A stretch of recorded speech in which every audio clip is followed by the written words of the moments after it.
রাতুল, ভয়ের শুরু এখানে।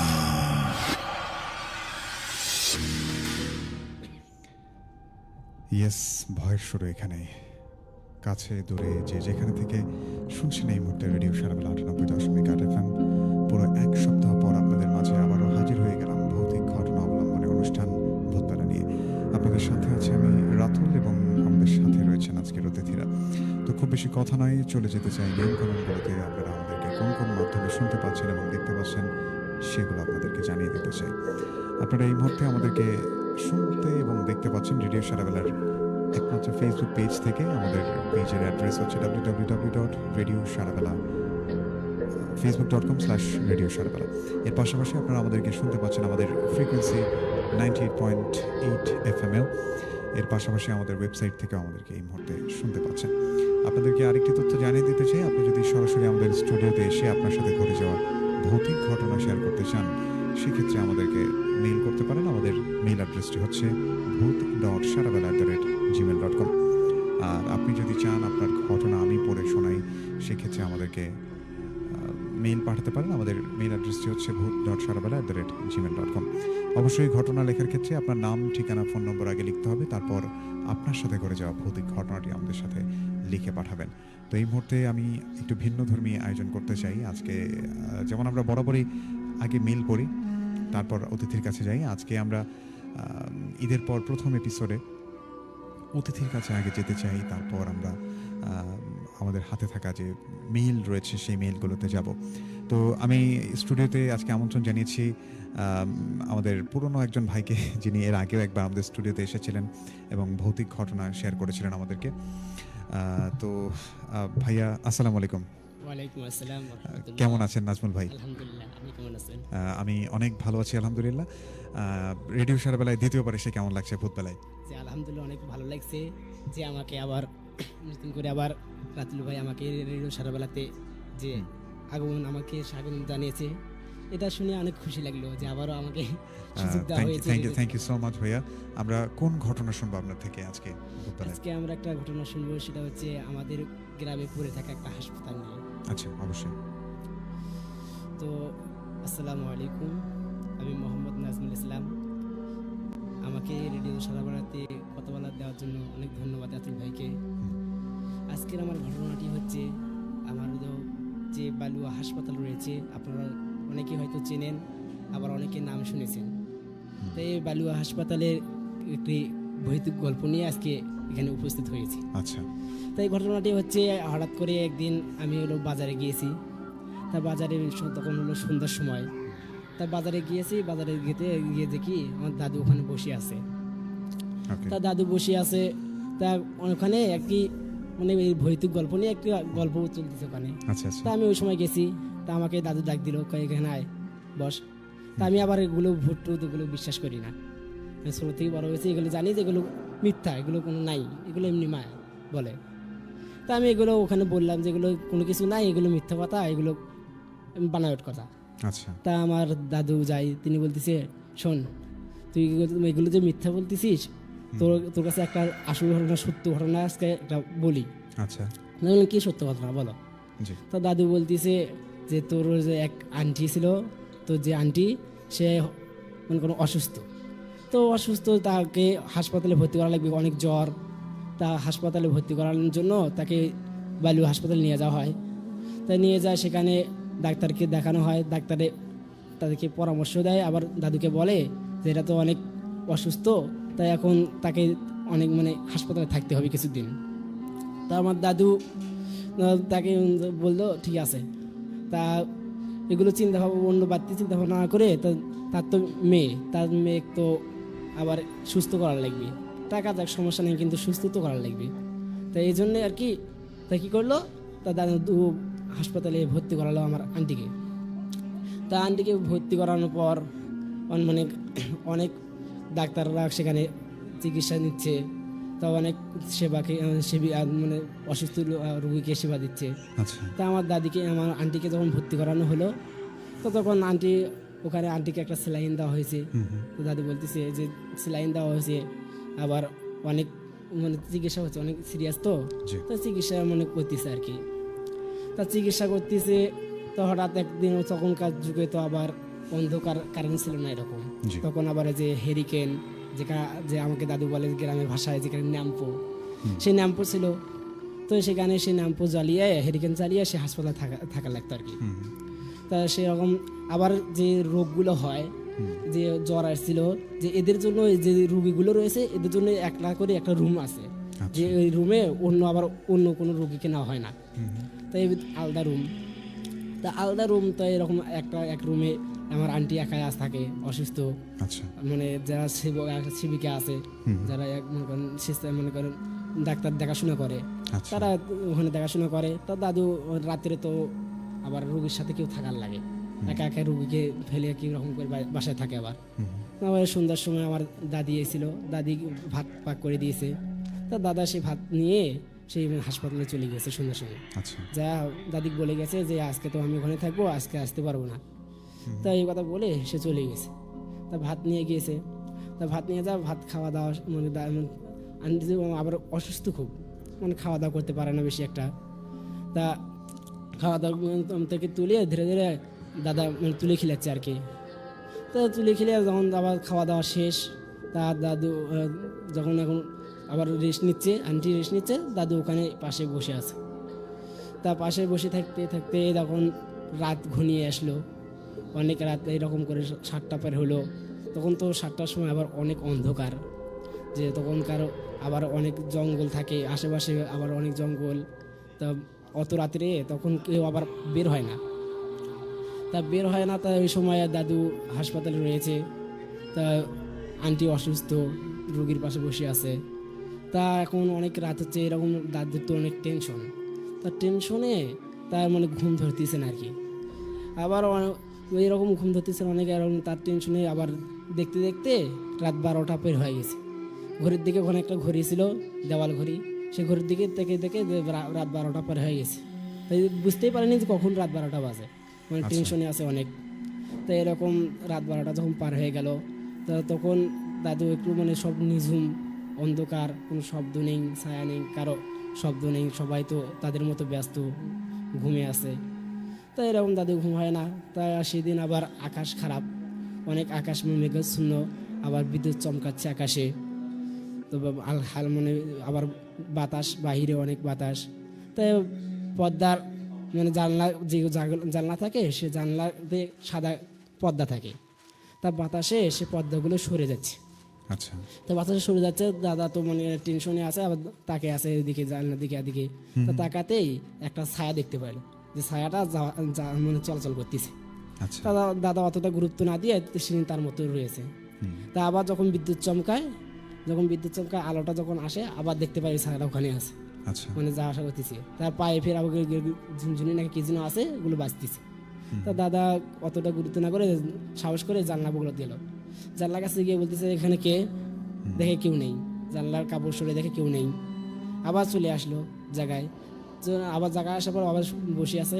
আবার যখন বিদ্যুৎ চমকায়, বাতাসে যখন আবার ওই কাপড়টা সরিয়ে যাওয়ার পর আবার দেখে ওই জায়গায় একটা ছায়া দেখতে পায়। তা ওখানে আবার চলে যায়, যা দেখে কেউ নেই। তো ব্যাপার কি, ছায়া আছে, মানুষ মানে শব্দ পাওয়া যাচ্ছে, কেউ নেই, কথা বলে আবার উত্তর দেয় না। তা কি হলো, এরকম করে গেল। তো এরকম আবার ওটা শব্দ গেল, আবার বাইরে থেকে কিরকম একটা ভূতের একটা মানে আওয়াজ আসতেছে। আচ্ছা। তা আওয়াজ আসতেছে, সে আওয়াজটা অনেক ভয়ানক আওয়াজ।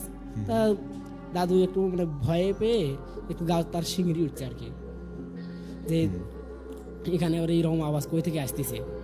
তা সাহস করে বাইরে বের হলো, দরজাটা খুলে বাইরে বের হতেই যে ভয়ানক একটা জিনিস দেখতে পেলো, সেটা ওটা মেঝেতে দেখে মাটিতে রক্ত পড়ে আছে। দাদা তো গা শিঙড়ি উঠছে, আবার এই রক্ত কই থেকে আসলো।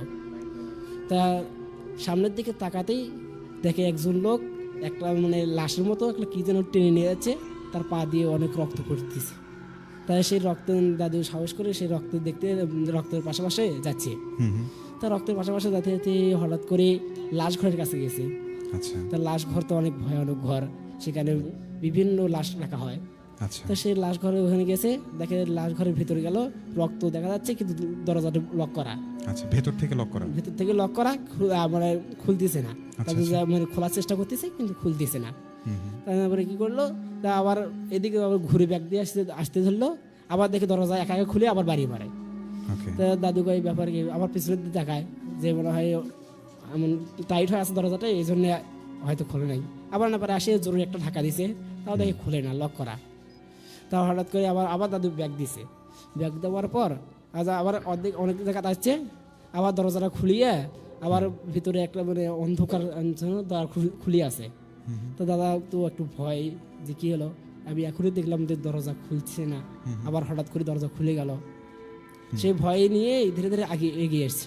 তার লাশ ঘর তো অনেক ভয়ানক একটা তিনার তো মানে কলেজে অনেক কাঁদতেছে যে এখানে আবার কি যেন রক্ত পড়ে আছে নিচে, মেঝেতে রক্ত, তার তো অনেক মানে ভয় লাগতেছে। তাও ভয় মানে সেটা না দেখে দেখতেছে মানে মেঝেতে রক্ত, তাই নিশ্চয়ই কিছু একটা হয়েছে, হয়তো কেউ মানে কেউ কিছু হয়েছে তার রক্ত পড়ে আছে, হয়তো কেউ হয়তো মার্ডার করছে অথবা খুন করছে, আচ্ছা এই জন্য রক্ত হয়তো আছে। সে সাহস নিয়ে গেছে যে দেখি কে। তা যখনই ঘরের মধ্যে গেছে, ঘরের ভেতর যাওয়ার পরে দেখে কোনো রক্ত নেই, আচ্ছা রক্ত নেই। আবার লাশ ঘরটা তো মানে নিঝুম, শব্দবিহীন, কোনো শব্দ নেই। তো দাদা ওখানে যা দেখে এটা অতটা চিনতে পারে না যে লাশ ঘর সব দরজা মানে দেখা ফ্রিজের মতো যে সব লাগে দেওয়া, আবার অনেকগুলো আবার যে টেবিলের মতো আছে যে সেখানে লাশ শুয়ে আছে, সবার পায়ে একটা করে চিহ্ন আছে। তা অতটা গুরুত্ব না দিয়ে দেখে সবাই সবার মতো, কোনো নড়াচড়া নাই। দাদু তো ভয়, তা কী করলো, সাহস করে না আবার ওখানে আশেপাশে আবার টর্চ লাইট যে আসিল, ওই টর্চ লাইটে দেখতেছে কিছু আছে নাকি। টর্চ লাইটে দেখে না, কোনো কিছু নাই, সবাই সেরকম। যখন আবার দাদু ব্যাগ দিচ্ছে, ব্যাগ দিয়ে দরজার সামনে আসছে, তখনই একটা লাশ উঠে বসছে। দাদু তো ভয়, মুখ দেখা যাচ্ছে না, সাদা কাপড় পরা, যে লাশ উঠে বসছে এটা কেমন। তা দাদু তো অনেক ভয়ে আছে। তা এখন ভয়ে তাই এরকম ভয়ে অনেক ভয়ে মানে কথা তার মুখ দিয়ে কোনো হাত পা অনেক কাঁপাকাঁপি করতেছে। তা কী করলো, সে না পারি আগুন সাহস করে সে লাশের কাছে গেল। তা লাশের কাছে যাওয়ার সাথে লাশকে বলে, কে কে তুমি, এভাবে বলতেছে। তার লাশ কোনো সাড়া দিচ্ছে না। যখনই দাদু সাহস করে যা তার গা বলাছে, গা বলার সাথে এমন যে ভয়ানক জিনিসটা দেখতে পেলো, সেটা হচ্ছে তার চোখগুলো অনেক লাল, দাঁতগুলো মানে রক্ত খেয়ে আছে, সেরকম ভয়ানক দাঁত, মুখে রক্ত লেগে আছে, আবার চুলগুলো উস্কো খুস্কো। সে অনেক ভয়, দাদু ভয় হয়ে বসে, কে তুই। তা কথা বলে না, সে শুধু কিরমিরাচ্ছে, মানে তাকে খাবি, তা তাকে খাবি এরকম কিরমিরাচ্ছে। তা এখন যখনই তাকে মনে করে গ্রাস করতে আসে, তার কাছে একটা তাবিজ ছিল, এই তাবিজের কারণে তাকে গ্রাস করতে পারে না, তাকে মানে মানে ক্ষতি করতে পারে না, তার কাছে যেতে পারে না। তা এখন দাদু তাকে জিজ্ঞেস করতেছে, কে তুই, কোথা থেকে এসেছিস, কী করিস এখানে। সে কথা বলে না। আবার পেছনের দিকে আর একটা দেখে লাশ দেওয়ালের সাথে লটকি আছে। তা দাদু তো ভয়, দেখি এখানে কী হচ্ছে। সে দাদু ভয়, তারপরে দাদু ওদেরকে কিছু না বলে সরাসরি নিষ্পক্ষ হয়ে তাড়াতাড়ি ওখান থেকে বের হয়ে গেছে। বের হওয়ার সাথে সাথে দরজা আবার লক হয়েছে অটোমেটিক। তো দরজা লক হয়ে গেছে। আবার দাদু সেই ঘাম শরীর নিয়ে আন্টির কাছে গেছে। সে আন্টি তো অসুস্থ, একা একা আছে রুমে। যা দেখে আন্টি আবার সে অসুস্থ, সে আন্টি নাই, বেটে আন্টি নেই। দাদা তো আরও টেনশন, যে আরও ভয়ানক, কী হইলো, এখানে থেকে কই গেল। তা আবার দাদা খোঁজাখুঁজি করতেছে যে হাসপাতালে সব যা কি দরজা বন্ধ, অন্ধকার রাত, কোনো কারেন্ট নেই, হেডিকেন নাগানে, হাতে টর্চ একটা। সে টর্চ নিয়ে আমাদের আন্টি নেই, সে আন্টিকে খুঁজতেছে যে কই গেল। তার নাম ধরে ডাকতেছে আর খুঁজতেছে। তাই খুঁজতে খুঁজতে হঠাৎ করে হাসপাতালের বাইরে বের হয়েছে।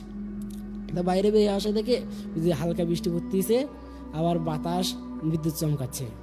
তাই এরকম বিদ্যুৎ চমকাচ্ছে, তা আকাশকে মেঘাচ্ছন্ন, বাইরে অন্ধকার, মানে আবার আওয়াজ আসতেছে, ভয়ানক আওয়াজ। এই ভয়ানক আওয়াজ, এত অনেক শব্দ, সেই রাত্রি বের হয়ে গেল। এরকম করে রাত্রি বের হয়ে গেল। যখন সকাল আবার শুরু হইলো, যখন আবার হাসপাতালের লোক আসাআসি করলো, নার্সেরা আসলো নিয়মিত। তো দাদু যখন আন্টি সকালবেলা আবার রুমে গিয়ে যখন রুমে যায়, আবার রাত্রে যখন আবার আন্টি রুমে যায়, যা দেখে আন্টি আবার ওই জায়গাতে আসে। তা আবার মানে আমার দাদু তো সেই ঘাম অবস্থা, যে এটা কি হচ্ছে, এখনই দেখলাম নাই, আবার এখানে কই থেকে আসলো।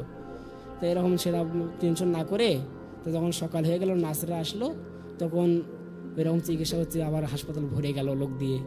তো হাসপাতাল ভরে গেল, ভরে যাওয়ার পর আবার দাদু কী করলো, ওখানে আসে, তখন নার্স আসলো, আন্টির চিকিৎসা করতেছে, আবার সেলাইন দিয়ে যাচ্ছে, ওষুধ দিয়ে যাচ্ছে। তা ওষুধ দিয়ে যাচ্ছে, তা হঠাৎ করে তা আমার দাদু নার্সকে বলতেছে, এই শোনো। আমার দাদু দাদু ডাক দিল, নার্স বলতেছে, জি বলেন।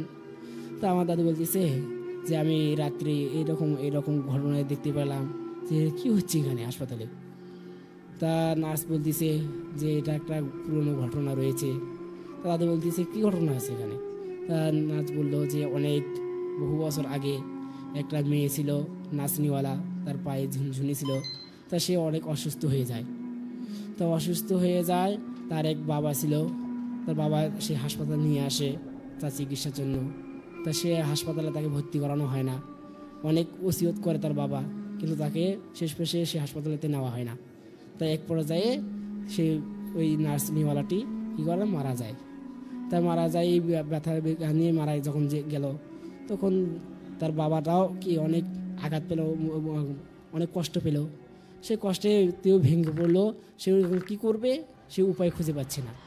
তা উপায় খুঁজে পাচ্ছে না, এই জন্য কী করলো, তা নিজেও তা কী করলো, একটা বাগানের ভেতরে গেল, রশি নিয়ে গিয়েছে, রশি নিয়ে যায় একটা গাছের সাথে রশিটা টাঙ্গিয়ে তার বাবাও কী করছে, গালায় ফাঁস দিয়ে মৃত্যুবরণ করছে।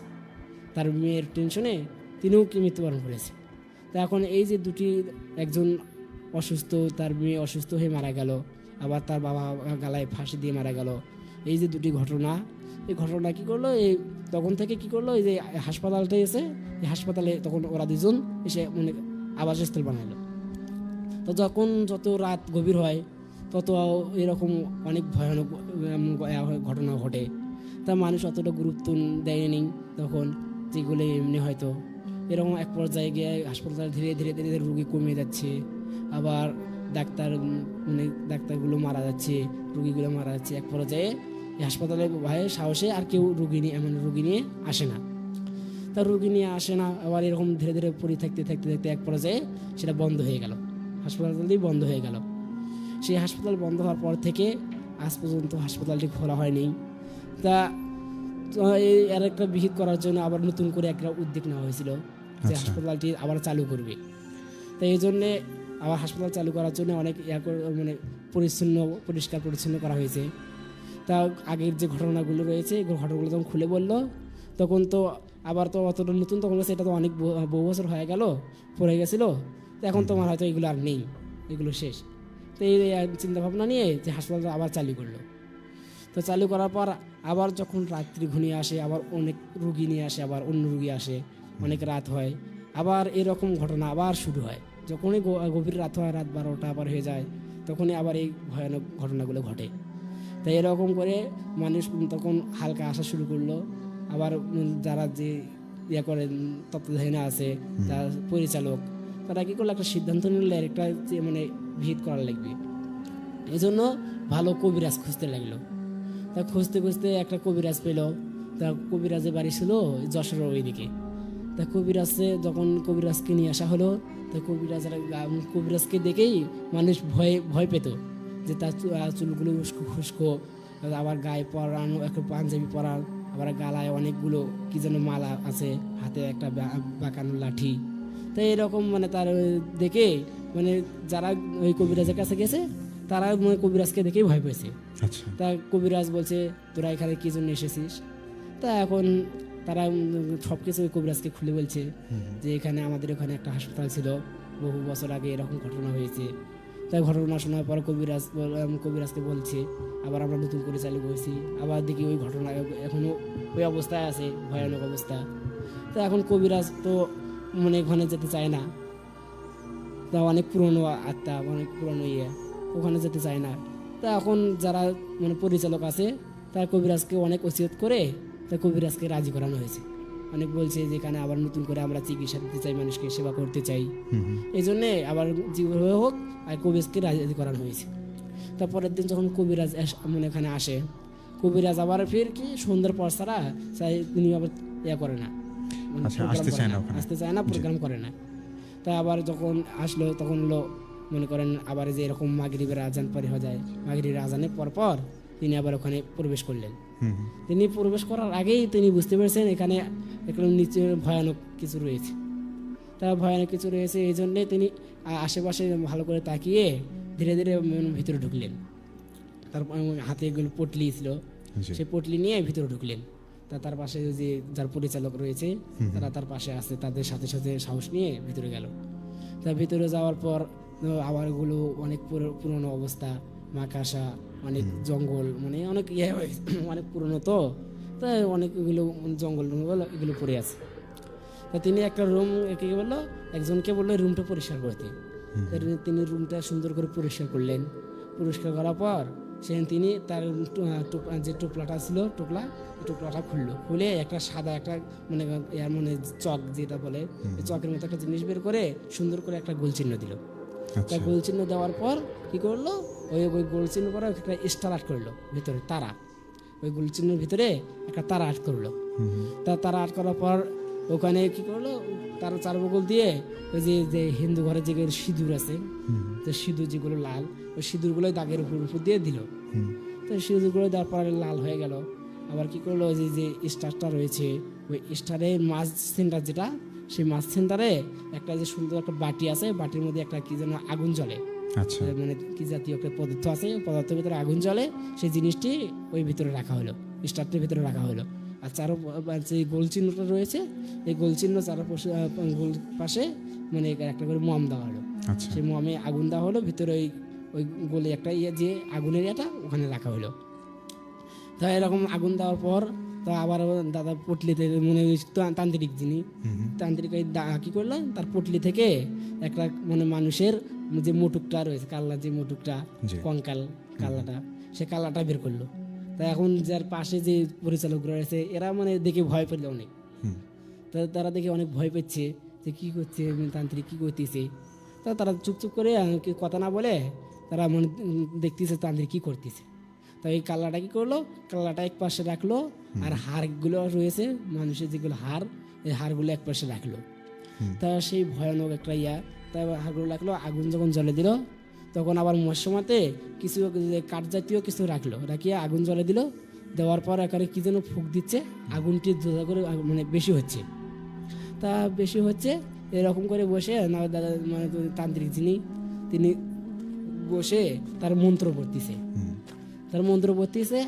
মন্ত্র পড়তে হঠাৎ করে একটা অনেক জোরে একটা বাতাসে আসে মানে ওই মমগুলো নিভিজে দেওয়া অবস্থায় এমন একটা অবস্থা হয়ে যায়।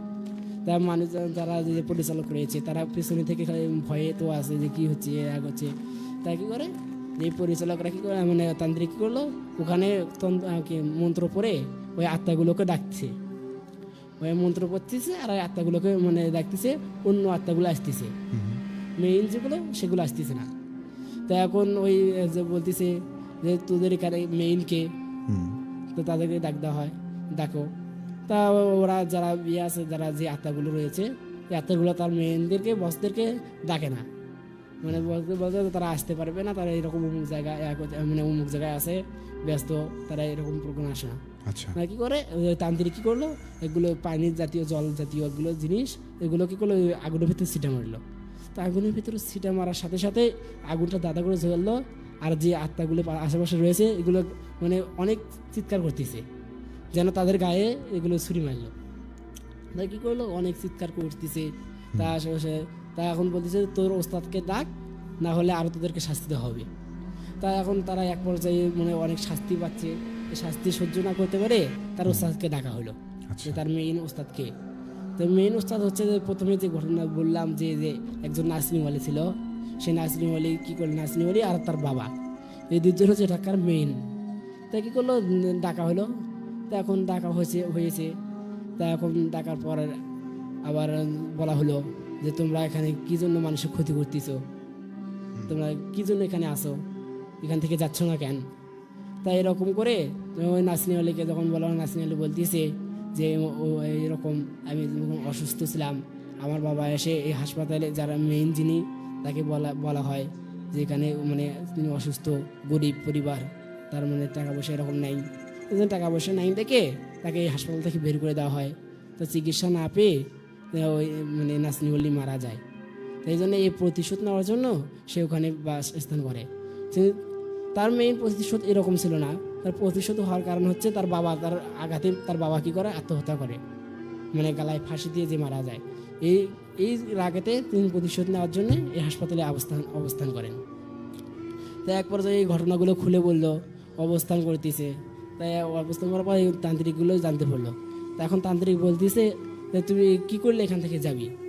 তা তান্ত্রিক কথা অনুযায়ী তাই ওই যে নাসনি বলি আছে এই বলতেছে না আমি এখান থেকে যাব না। তা বলতেছে কেন যাবি না? না আমাকে এরকম আরও অনেক মানুষ রয়েছে তারা এরকম মানে চিকিৎসা না পেয়ে মারা গিয়েছে, তাদেরও একটা দাবি যে এখানে মানে যারা ছিল অনেক, যারা আগে পরিচালক যা ছিল তারা ভালো ছিল না।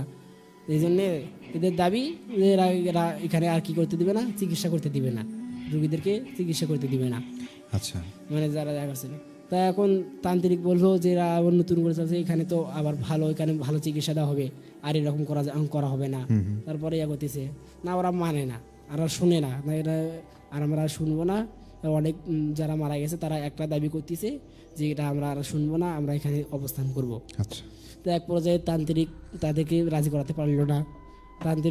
তান্ত্রিক মন্ত্র পড়া শেষে যারা পরিচালক রয়েছে তারা পরিচালকদেরকে বলতেছে যে এরকম ঘটনা যে এটা আর কি চালু করতে ওরা দিবে না, যারা চালু করতে আসবে তাদেরকে নাকি এরকম মৃত্যুবরণ করতে হবে।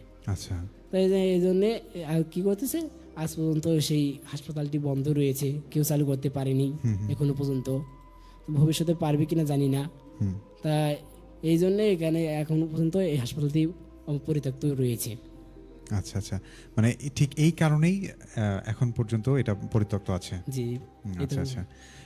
প্রিয় দর্শক শ্রোতা বন্ধুরা যারা আমাদেরকে এই মুহূর্তে দেখছেন এবং শুনছেন, ভৌতিক ঘটনা অবলম্বনের অনুষ্ঠান, আমরা জানলাম বালুয়া হাসপাতাল যেটা দীর্ঘদিন যাবৎ বন্ধ রয়েছে, সেই হাসপাতালটি সম্পর্কে একটি ঘটনা আমরা জানলাম। আপনাদের কার কাছে কেমন লেগেছে আমাদেরকে জানাতে পারেন। এই মুহূর্তে আমরা লাইভ করছি রেডিও সারাবেলার একমাত্র ফেসবুক পেজ থেকে, এবং সেখানে আমি আপনাদের কথাবার্তাগুলো দেখতে পাচ্ছি, আপনারা কারা কারা যুক্ত হয়েছেন। ওকে, ফাইন। আমি আপনাদের কথাবার্তাগুলো আসতেছি এবং তারপরে আবারও আমরা অতিথির ঘটনা শুনবো, অথবা আমাদের হাতে থাকা মেইল রয়েছে, সেই মেইলেও আমরা চলে যেতে পারি। দেখতে পাচ্ছি একদম শুরুতে আমাদের সাথে যুক্ত হয়েছেন শোয়েব বিন কাউসার, ছিলেন আমাদের সাথে সিয়াম খান। এরপর দেখতে পাচ্ছি আমাদের সাথে যুক্ত হয়েছেন পূর্বপাড়া হাজির মিল মোড় থেকে শোয়েব বিন কাউসার ছিলেন। জান্নাত বাপ্পি ছিলেন। গত সপ্তাহে ভূতবেলার কথা ওনার খেয়াল ছিল না, হয়তোবা ঈদ আনন্দে বন্ধু আমাদেরকে ভুলে গিয়েছিলেন। সোহাগ সর্দার লিখেছেন ভাইয়ের বাড়ি কোথায়। এরপর দেখতে পাচ্ছি আমাদের সাথে সোহাগ সর্দার আছেন। রফিকা ইসলাম রুমা ছিলেন আমাদের সাথে, উনি লিখেছিলেন যে পশু হাসপাতাল রোড থেকে যুক্ত হয়েছেন। স্বর্ণা জাহান লিখেছিলেন শুনছি গাইবান্ধা থেকে। ঢাকা থেকে দেখছিলেন আমাদেরকে খন্দকার মেহেদি হাসান মানু।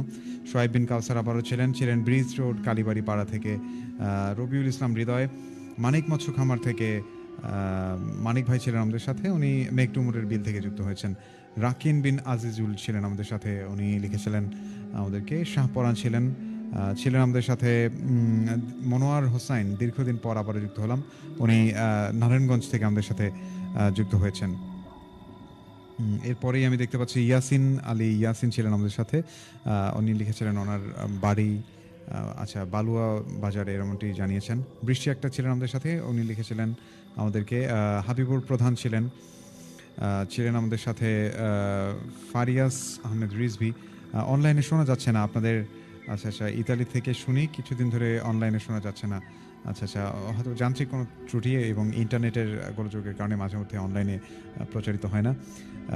আচ্ছা, লিখেছিলেন আমাদেরকে, একই কমেন্ট বারবার করেছেন আমাদের খামারের। আচ্ছা আচ্ছা, মানিক ভাই ছিলেন, সেই সাথে আশেপাশে আরও অনেককেই দেখতে পাচ্ছি যারা তাদের মন্তব্যগুলো আমাদেরকে লিখছেন।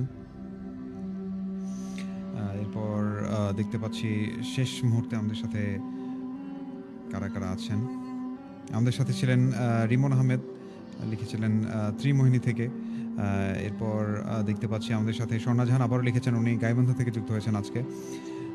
ছিলেন আমাদের সাথে ফারদিন লিখেছিলেন আমাদেরকে প্রফেসর কলোনি থেকে। উনি লিখেছিলেন অনেক ভয় পাচ্ছি। আমাদের সাথে ছিলেন রাইম আদনান আমাদেরকে গাইবান্ধা থেকে দেখছেন। এরপর মাহিনুর ইসলাম মারুফ ছিলেন, আচ্ছা, আমাদেরকে শুনছেন, এমনটি জানিয়েছেন। রোহান ছিলেন আমাদের সাথে চাপাদহ হাজির মোড় থেকে। আহমেদ সজীব ছিলেন, পাপ্পু শেখ ভাই ছিলেন আমাদের সাথে, অনেকদিন পর শুনছি। জাহিদুল ইসলাম বরকত ভাই ছিলেন, আসসালামু আলাইকুম ভাইয়া। ওয়ালাইকুম সালাম। অন্তর রবিদাস লিখেছিলেন যে অনেক ভয় লাগছে রাতুল ভাই।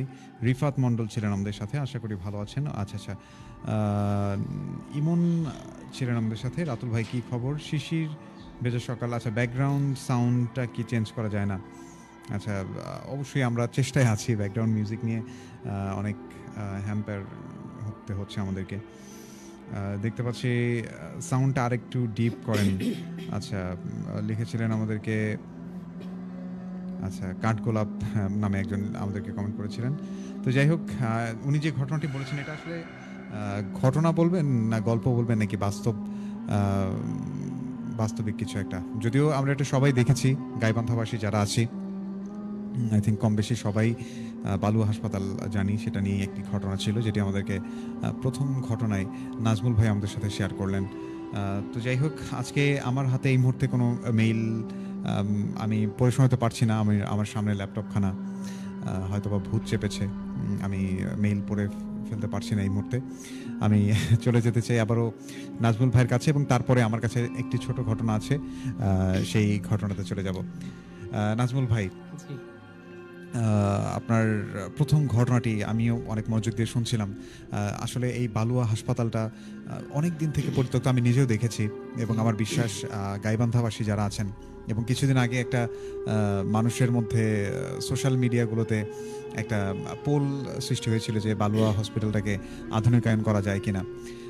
তো এটা নিয়ে আমরা সবাই হয়তো বা কম বেশি জানি এটা সম্পর্কে।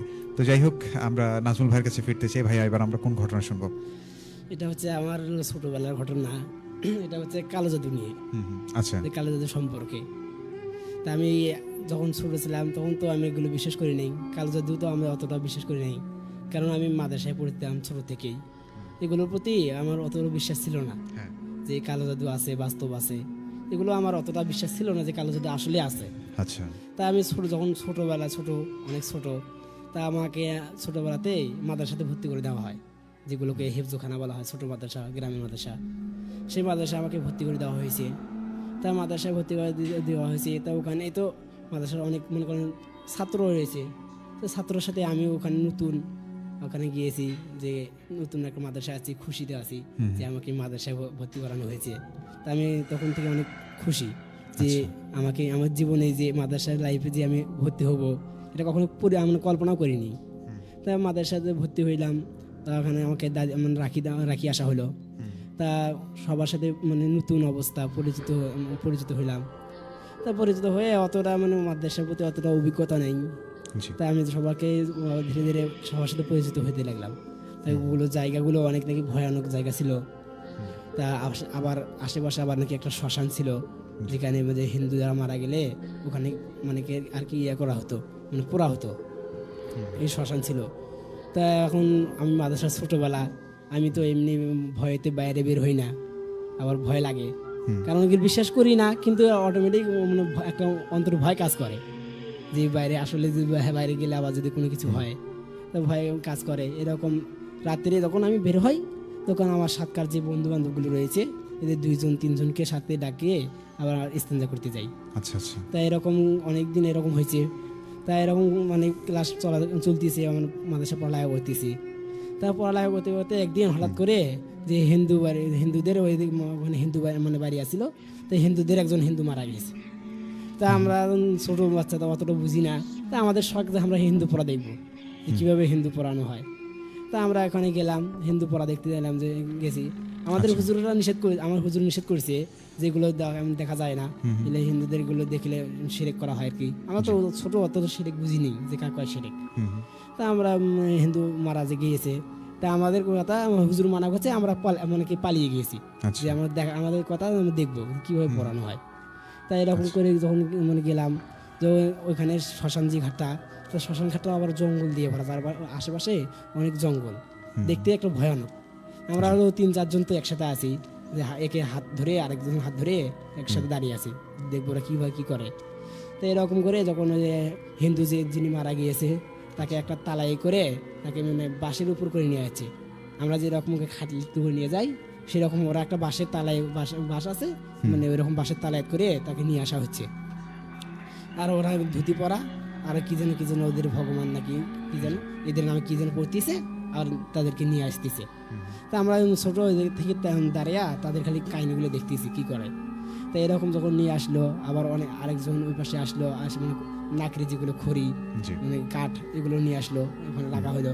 দেখি ওই কাঠগুলো কী করলো, ওই কাঠগুলো চারা বকল দিয়ে কিছু সাজে রাখা হলো। তা সাজে আমরা ওই কাঠ আবার কী করবি আমরা তো জানি না, তাই কাঠ সাজে রাখা হলো। তারপরে যখন মাঝখান আসলো, মাছ সেন্টার যেটা, আর মাছ সেন্টার আসার পর তারা কী করলো, যে হিন্দুটি মারা গিয়েছে তাকে তার আগে ওখানে রাখার আগে তাকে ওখানে যে আগে হিন্দুদের নিয়ম তারা মানে পোড়ার আগে তাদের মাথাকে নাড়িয়ে করে দেওয়া হয়। তো এখন মাথা নাড়িয়ে করে দেওয়া হয় এবং ওখানে কি করা, ওখানে একটু ভাত পাক করে তারা খায়। তাই এরকম ভাত পাক করেছে, আবার ওখানে মাথা নেড়িয়ে করে দেওয়া হলো।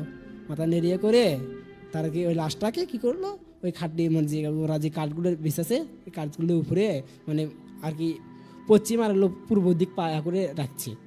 আমরা যেরকম মানে উত্তর দক্ষিণ করে রাখি, ওরা পশ্চিম করে রাখছে, উল্টা করে রাখছে। তাই এরকম শুয়ে রাখছে। আর উপরে আবার অনেকগুলো আবার ওই খড়িগুলো দিল। দেওয়ার পর একজনের হাতে মানে কেরাসিন তেল যেগুলো আছে এগুলো মানে একটু ছিটা দিলে যাতে করে মানে আগুনটা তাড়াতাড়ি জ্বলে ওঠে। তো সেটা দেওয়ার পর তো 4 জন ধুতি পরা, 4 জনের হাতেতে একটা করে মানে কারণ যে আমরাকে ভুটিয়ে বলি যেটাগুলো আগুন থাকে ওই রকম একটা লাঠি না কেন আছে, উপরে আগুন জ্বালানো তেনা দিয়ে মশানো বরং সেখানে আগুন জ্বালানো আছে। ওখানে নিয়ে ওইটা নিয়ে চার বগল দিয়ে মানে ঘুরতেছে আর কি যেন বলতেছে। আচ্ছা, আমরা শুধু খালি দাঁড়িয়ে থেকে দেখতেছি। তা এরকম দাঁড়িয়ে থেকে দেখতেছি, তা এরকম তাকে পোড়ানো হচ্ছে। আচ্ছা, তেমন এখন পূর্বে কি জানে 4 পাশ দিয়ে ঘুরতেছে, এরকম করে 7টা না কয়টা যেন পাক দিল।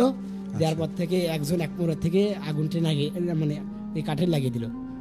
আর এরকম করে 4 জন 4 কানিতে আর কি আগুন লাগিয়ে দিল।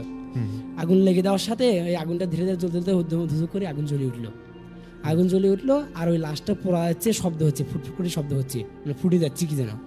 তা ফুটে যাচ্ছে। এখন সবাই ওইদিকে যারা ওরা রয়েছে তারা বলতেছে যে তোরা কী করো, যারা নাভির নিচে যাদের কাপড় আছে তারা কি নাভির উপরে কাপড়টা তোলো। তাছাড়া নাকি যে তার যে পোড়ার সময় তার নাভিটা আছে ওই নাভিটা ফাটলে নাকি অন্যজনের নাভির সাথে লাগলে বলে নাকি ক্ষতি হয়।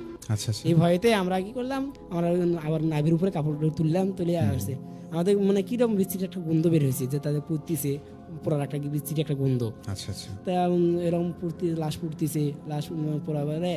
তারপর যখন পোড়া শেষ হয়ে গেল, যখন পোড়া শেষ হলো আবার ওরা কি করলো, ওই ছাইগুলো যেগুলো রয়েছে খড়ি যে পোড়া গেল, পোড়া যাওয়ার পর যে ছাইগুলো রয়েছে এই ছাইগুলো ওখানে সবগুলো এক জায়গায় জড়ো করলো। জড়ো করার পর একটা কাপড় রয়েছে, কাপড়ের মধ্যে সবগুলোকে মানে বেঁধে নিল আর কি।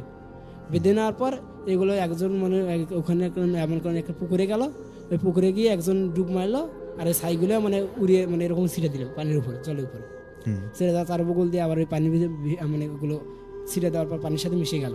আচ্ছা, আমার ব্যক্তিটা মানে পানি থেকে পরে গোসল করে উঠে আসলো। তো এরকম উঠে আসার পর আবার এরকম যখন লাশ পড়া শেষ, আমরা এখন যখন মাদ্রাসায় আসলাম, মাদ্রাসায় আসে তো হুজুর আমাদের জিজ্ঞেস করে গেছিলাম। তা আমরা বললাম এরকম ঘুরতে গেছিলাম। তা হুজুর আমাদেরকে শাস্তি দিয়ে সেদিনের মতো শাস্তি দিয়ে চলে গেছে। তা এখন রাত ঘনিয়ে আসছে, রাতে এখন আমার ঘুমানোর পালা। তা এখন ঘুমানোর সময় আমাদের হঠাৎ করে ওই মানে লাশ পড়া ঘটনাটা মনে পড়েছে। আচ্ছা, এমনি আমরা অনেক ভয় করি। তা আমরা যে 3-4 জন গিয়েছিলাম, 3-4 জনের মানে ঘটনা পড়া ওটার সাথে মনে পড়ার সাথে কার শিংড়ি উঠতেছে, মানে বাইরে যারা ইচ্ছে করতেছে না যে ভয় কি জন্য একটা কীরকম ভয়। তাই এরকম ভয়েতে আমরা বাইরে যাচ্ছি না। তা এখন ওরা আবার আমাদের যে এগুলো রয়েছে ছাত্র আরও রয়েছে যে বন্ধু বান্ধবগুলো, তা তোরা যে ওখানে গেলি কি দেখলি। তা আমরা তাদেরকে বললাম যে এরকম করে পড়ে যার পড়ছে না এই পড়ার পর যে লাশটা এখন আত্মাটা, এই আত্মাটা এখন ওই দিক দিয়ে ঘুরে বেড়ায়। আর ওই আত্মাটা যারা ওখানে গিয়েছিল তাদেরকে আত্মাটাই দেখে রাখছে। তাই এখন আমরা তো আরো ভয় যে কি বলতেছি এগুলো, আমরা তো ওখানে গেছিলাম। তা এখন আমাদের ভয়ে আমাকে আশিংড়ি হইতেছে যে এরা কি বলে। তা রাত ঘনিয়ে আসছে। তা রাত ঘনিয়ে আসার পর তা আমার এক সাতকার আমি তো ভয়েতে বাইরে যাচ্ছি না আর। তা আমার যে সাতকার যে দুজন ছিল ওদের ইস্তেঞ্জা বের হয়েছে, তো ওরা ইস্তেঞ্জার সাথে আর 3-4 জন নিয়ে বাইরে বের হয়েছে। তো বাইরে বের হয়েছে, তো বাইরে বের হওয়ার পর তা আমরা ভিতরে আসি, যে আর অন্য বাকিরা যারা আছে আমরা গল্প করতেছি, ওরা বাইরে গেছে আর ভিতরে আসতেছে না। মনে করেন 10 মিনিট আধা ঘন্টা পরে হয়ে যাচ্ছে, পুরো ভিতরে আসে না। তো ব্যাপার কি, ভিতরে তো আমরা এমনি গল্প করতেছি ওই বিষয়ে। তো এখন আমরা সবাই তো মানে ভয়ে আছি, তা সবাই মিলে একজাস্ট হয়ে ওদেরকে মানে দেখতেছে ওরা কই গেল। তা যখনই আমরা বের হলাম সবগুলো মিলে একসাথে বের হলাম, বের হয়ে যখনই আমরা ওই ইস্তেঞ্জা যেখানে আছে পেশাবখানা পায়খানা, তো ওখানে গেলাম। ওখানে যার সাথে যে ভয়ানক জিনিসটি দেখতে পেলাম, দেখার সাথে ওখানে যাওয়ার সাথে দেখি একজন মানে আমার ছাত্র ভাই, সে ছাত্র ভাই একজন কালা কাটছে। আচ্ছা আচ্ছা। গালা কাটার সাথে দেখি ওখানে রক্ত ভিজে গেছে। মানে এটা কি মানে আপনারা যাওয়ার পর দেখতে পাচ্ছেন এটা? আমরা ওখানে ওরা আগে গিয়েছে, আমরা তো ভয় বের হয়ে পাচ্ছি না। পরে আমরা যখন সব ছাত্র মিলে একসাথে যাচ্ছি, যাই দেখি এই অবস্থা। তো দেখি একজনের গালা কাটা, সে অবস্থা ভয়ে মানে রক্ত ভাসিয়ে আছে। আর যে 2 জন ওর সাথে আছে, ওই 2 জন তো মনে করেন অজ্ঞান হয়ে গেছে, ভয়ে ভয়ে অজ্ঞান হয়ে পড়ে আছে। তা আমরা তো ওই 2 জন ডাক দিচ্ছি, তো ওই 2 জন উঠতেছে না। পরে যে টেপের পানি ছিল, সেই টেপের পানি নিয়ে তাদের গায়ে একটু ছিটা দিলাম, ছিটা দেওয়ার সাথে তাদের মানে জ্ঞান ফিরলো। জ্ঞান ফেরার সাথে তারা ভয়ে আমাদেরকে জড়িয়ে দিচ্ছে। আচ্ছা আচ্ছা। যে তারা ভয়ে মানে কথা, তাদের মুখ দিয়ে আর কথা বের হচ্ছে না। তা আমরা তাদেরকে সান্ত্বনা দিলাম, সবাই মিলে ছাত্র মিলে সান্ত্বনা দিলাম। কিন্তু হুজুর আসলো, হুজুর আসে তাদেরকে বললো কি হয়েছে। তো হুজুর নিচের দিকে তাকাচ্ছে, হুজুরও তো গাছিংটি হচ্ছে এই রক্তগুলো দেখে যে ছাত্র আবার একটা এরকম যে সকাল হলে আবার এলাকার মানুষ জানবে যে হয়তো এখানে ছাত্র কোনো একটা ছাত্রে হয়তো একে মারছি। তো এরকম কি করছে, তাই হুজুর না পরে কি করছে, মানে আমরা সবগুলো ছাত্র মিলে তো ওই যে মারা গেছে এই লাশটা কি করেছি আমরা সেই রাতে খুঁড়ে মানে ওখানে মাটিতে চাপা দিয়ে রাখছি, যাতে করে মানুষজন টের না পায়। তো এরকম অনেক দিন পার হয়ে গেছে। তা অনেক দিন পার হয়ে যাওয়ার পর যখন আবার ওদের বাপ মা খোঁজাখুঁজি করতেছে, পরের দিন খোঁজাখুঁজি করতেছে। তা আমরা বলতেছিলাম আমরা তো দেখছিলাম কই গেল। তো এখন হারানোর একটা ইয়ে করে তাকে বলছি যে কই গেল, খোঁজাখুঁজি আমরা শুরু করে দিছি। আমরা তো জানি যে কি ঘটনা হয়েছে, ভয়ে তো বলতে পারতেছি না। তা এখন আমরা তো নিজেরা ভয়ে আছি অনেকটাই, যে কি একটা ভয়ের। তা এখন এরকম যখন খোঁজাখুঁজি শুরু করলাম, চারবকল দিয়ে তাদের বাপ মা আত্মীয় স্বজন যারা রয়েছে তাদেরকে খোঁজ খবর নিল যে কই গেছে। দেখে কোনো আত্মীয় বাড়িতে যায়নি, তাদের বাবা মা যারা তারা ভেঙে পড়ছে যে কী হইলো। আর আমরা তো জানি যে আমাদের সাথে কি ঘটনা হয়েছে, আমরা তো আমাদের মুখ দিয়ে তো কোনো কথা হয়েছে না, আমাদের ভীতু অবস্থা আমরা রয়েছি। তো এরকম করতে করতে ওরা যে মনে করেন আত্মা মানে লাশ করছে, মানে আত্মারা যে ক্ষতি করছে সেটা আমরা আর বলতে পারতেছি না, কারণ আমরা বললে বিশ্বাস করবে না, কারণ মনে করবে যে আমরা হয়তো কেউ একজন ছাত্র মারছি। তো এখন এটা আবার বিশ্বাস করে নেই না, কি করেছে আমরা হঠাৎ করে পরের দিন যে পরের দিন আসছে রাত্রি আছে, সে রাত্রে একই ঘটনা ঘটতেছে। আচ্ছা আচ্ছা, মানে প্রতি একই ঘটনা ঘটতেছে। আমরা তো এখন অনেক ভয়, তা এখন ভয়ে আছি, যেগুলো আমরা তো বিশ্বাস করি না। তা এখন অনেক ভয়ে আছি, ভয় করতেছে। পরে নিজের যখন দেখলাম যে কি অবস্থা এটা, তা এখন অনেক ভয়ে আছি।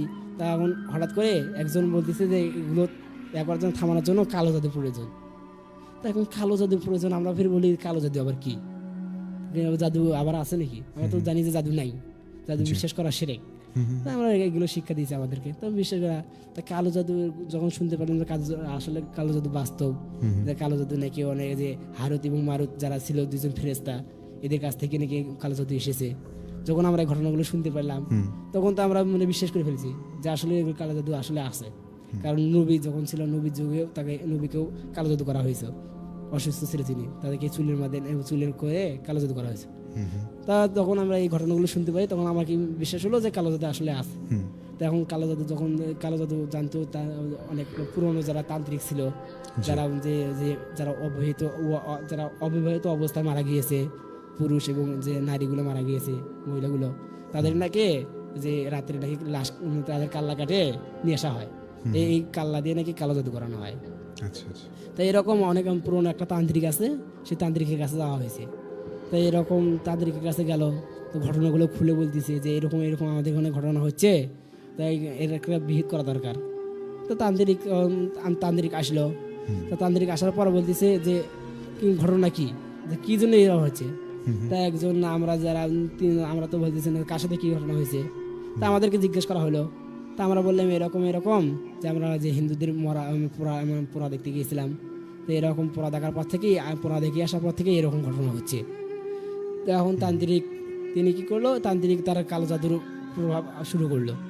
কালো জাদুর যে এগুলো যে টোকলাগুলো রয়েছে, সেই টোকলাগুলো বের করে কালো জাদুর একটি মানে তান্ত্রিক তন্ত্র পড়ার জন্য, মন্ত্র পড়ার জন্য শুরু করে দিল মন্ত্র।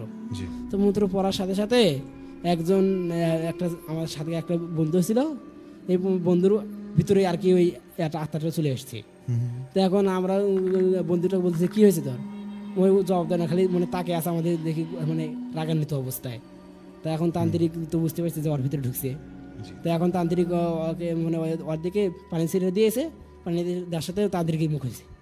তান্ত্রিক মুখ হওয়ার সাথে তান্ত্রিক বলতেছে যে তুই কে, কী জন্য এরকম করলি। তা এখন এখন আমরা ওখানে ছিলাম। তা ওই যে যিনি মারা গেছে, তার যাকে পুরানো হয়েছে, সে বলতেছে এরকম আমি এখন আত্মা, এরকম আমাদের মানে ইয়া করছি, মানে আমরা এরকম যারা আমার বিরুদ্ধে যাবে, যারা ইয়া করবে, তাদেরকে আমি ক্ষতি করব।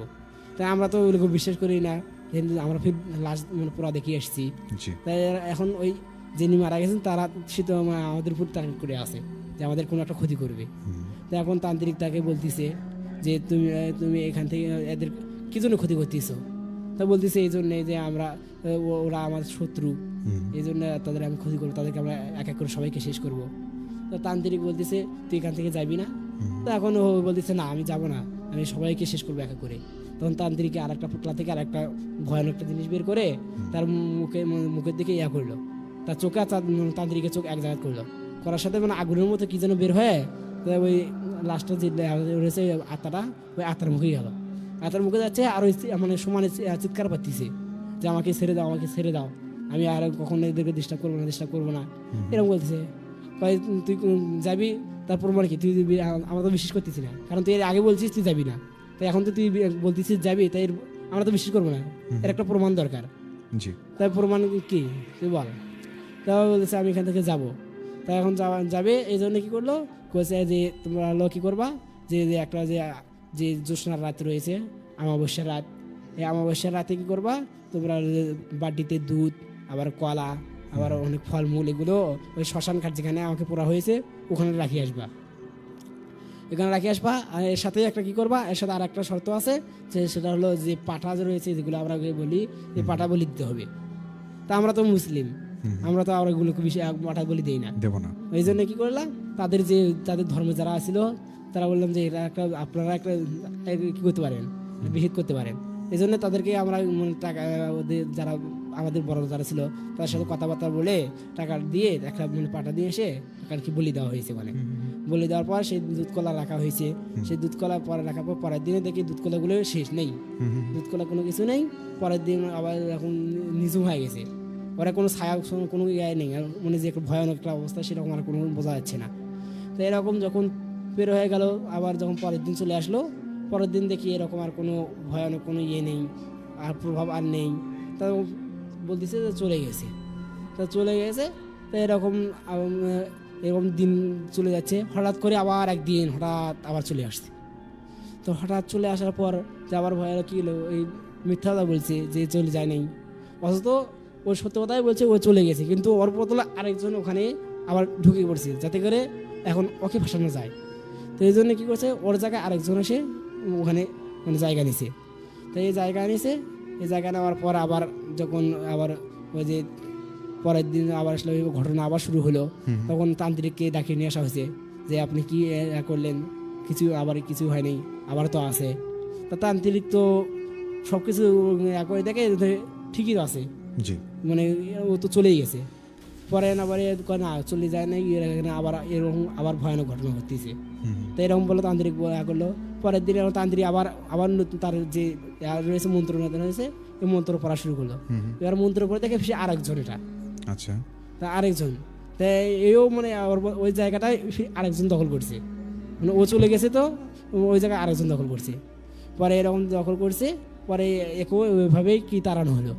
তো তাড়ানো শেষে পরে বলতেছে এখন নিরাপদ। আবার ওই যে মাদ্রাসাটা রয়েছে, মাদ্রাসা চার বগল দিয়ে হলো, মানে বান দিয়ে মানে কি আর কি পরে দেওয়া হলো আর কি, যাতে করে ভিতরে কোনো আর কিছু যেন প্রবেশ না করতে পারে অসুবিধা আত্মহত্যা। আচ্ছা আচ্ছা তাই এরকম করে ওখানে ঘিরানো হলো। তো এরকম বলছে, তান্ত্রিক বলছে যে এটা মানে 1 মাস থাকলে এখানে মানে আর কোনো কিছু আর প্রবেশ করতে পারবে না। তো এরকম করে 1 মাস পের হয়ে গেল দেখতে, পরে থেকে ওখানে আর কোনো এরকম আর ঘটনা দেখা যায়নি। আচ্ছা আচ্ছা তো এই ছিল ঘটনা। জি। আচ্ছা thank you so much Nazmul ভাই, বেশ লম্বা দুটি ঘটনা আমাদের সাথে শেয়ার করলেন আপনি প্রথম থেকেই। আসলে আমি আজকে মনে করছিলাম যে আজকে কোনো মেইল প্রয়োজন নেই, নাজমুল ভাই যে ঘটনাগুলো বলছেন সেগুলো আসলে ভয় পাইয়ে দেওয়ার মতো। যাই হোক, আমি আপনাদের কথাবার্তাগুলোতে যাব অল্প কিছুক্ষণের মধ্যে, বাট তার আগে আমি আমার জানা একটি ঘটনা আপনাদের সাথে শেয়ার করতে চাই। ঘটনাটি আচ্ছা এই ঘটনাটি আমার শোনা ঘটনা। সেটা হচ্ছে একজন ট্রাক্টর ড্রাইভার, যিনি আসলে ধান জমিতে রোপণ করার আগ মুহূর্তে যে জমিতে চাষ দেওয়া হয় সেই সময়কার একটা ঘটনা।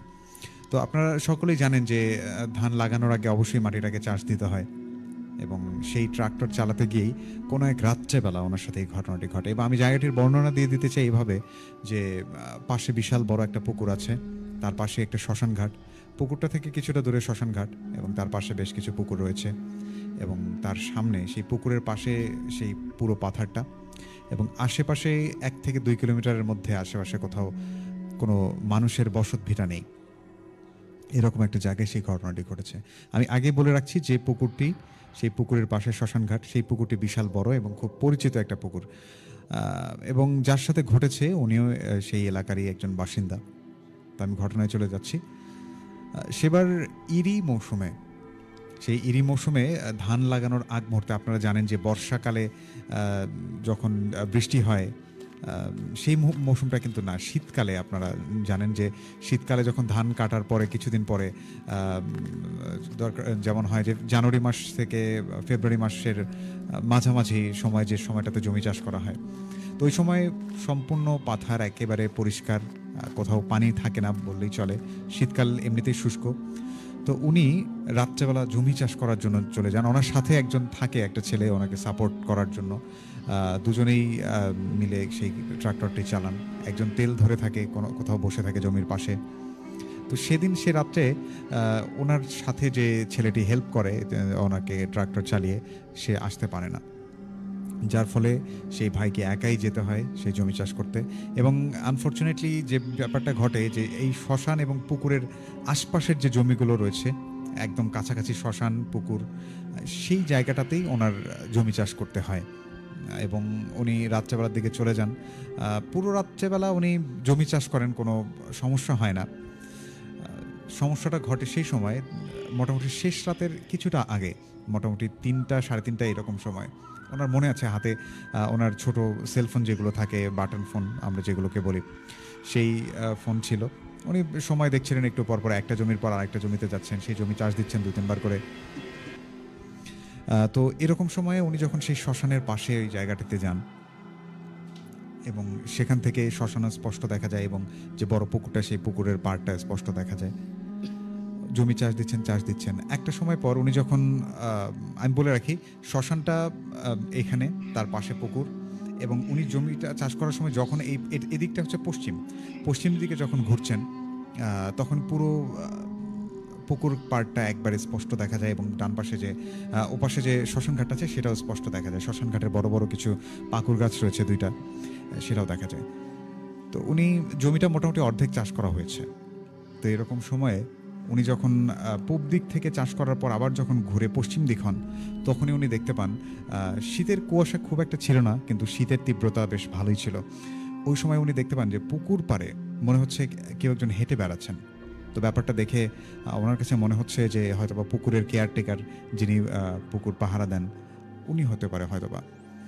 তো উনি প্রথমবার এরকম আবছা দেখলেন। দেখার পর আবার ট্রাক্টর ঘুরিয়ে যখন আবার পশ্চিম দিক হলেন, তখন দেখেন সেই যে লোকটা পুকুর পাড়ে যিনি ছিলেন, ওনার মাথাটা এমন মনে হচ্ছে বেশ উজ্জ্বল, এবং সেখান থেকে একটা দেখা গেল যে অনেক সময় দেখা যায় না, যারা ওই যে কোল মাইনিং করেন বা ওই যে কয়লার খনিতে কাজ করেন, তাদের মাথার এখানে কিন্তু একটা টর্চ লাগানো থাকে, এবং যারা রাত্রেবেলা কাজ করেন দেখবেন যে কপালে একটা টর্চ লাগানো থাকে, তো এরকম একটা আলো দেখা যাচ্ছে, কিন্তু এতটাও উন্নত জায়গা নয় যে আসলে ওই জায়গাতে মানে এই যে ফরহেড অর্থাৎ কপালে যে লাইটটা লাগায় সেই লাইট ব্যবহার করতে হবে।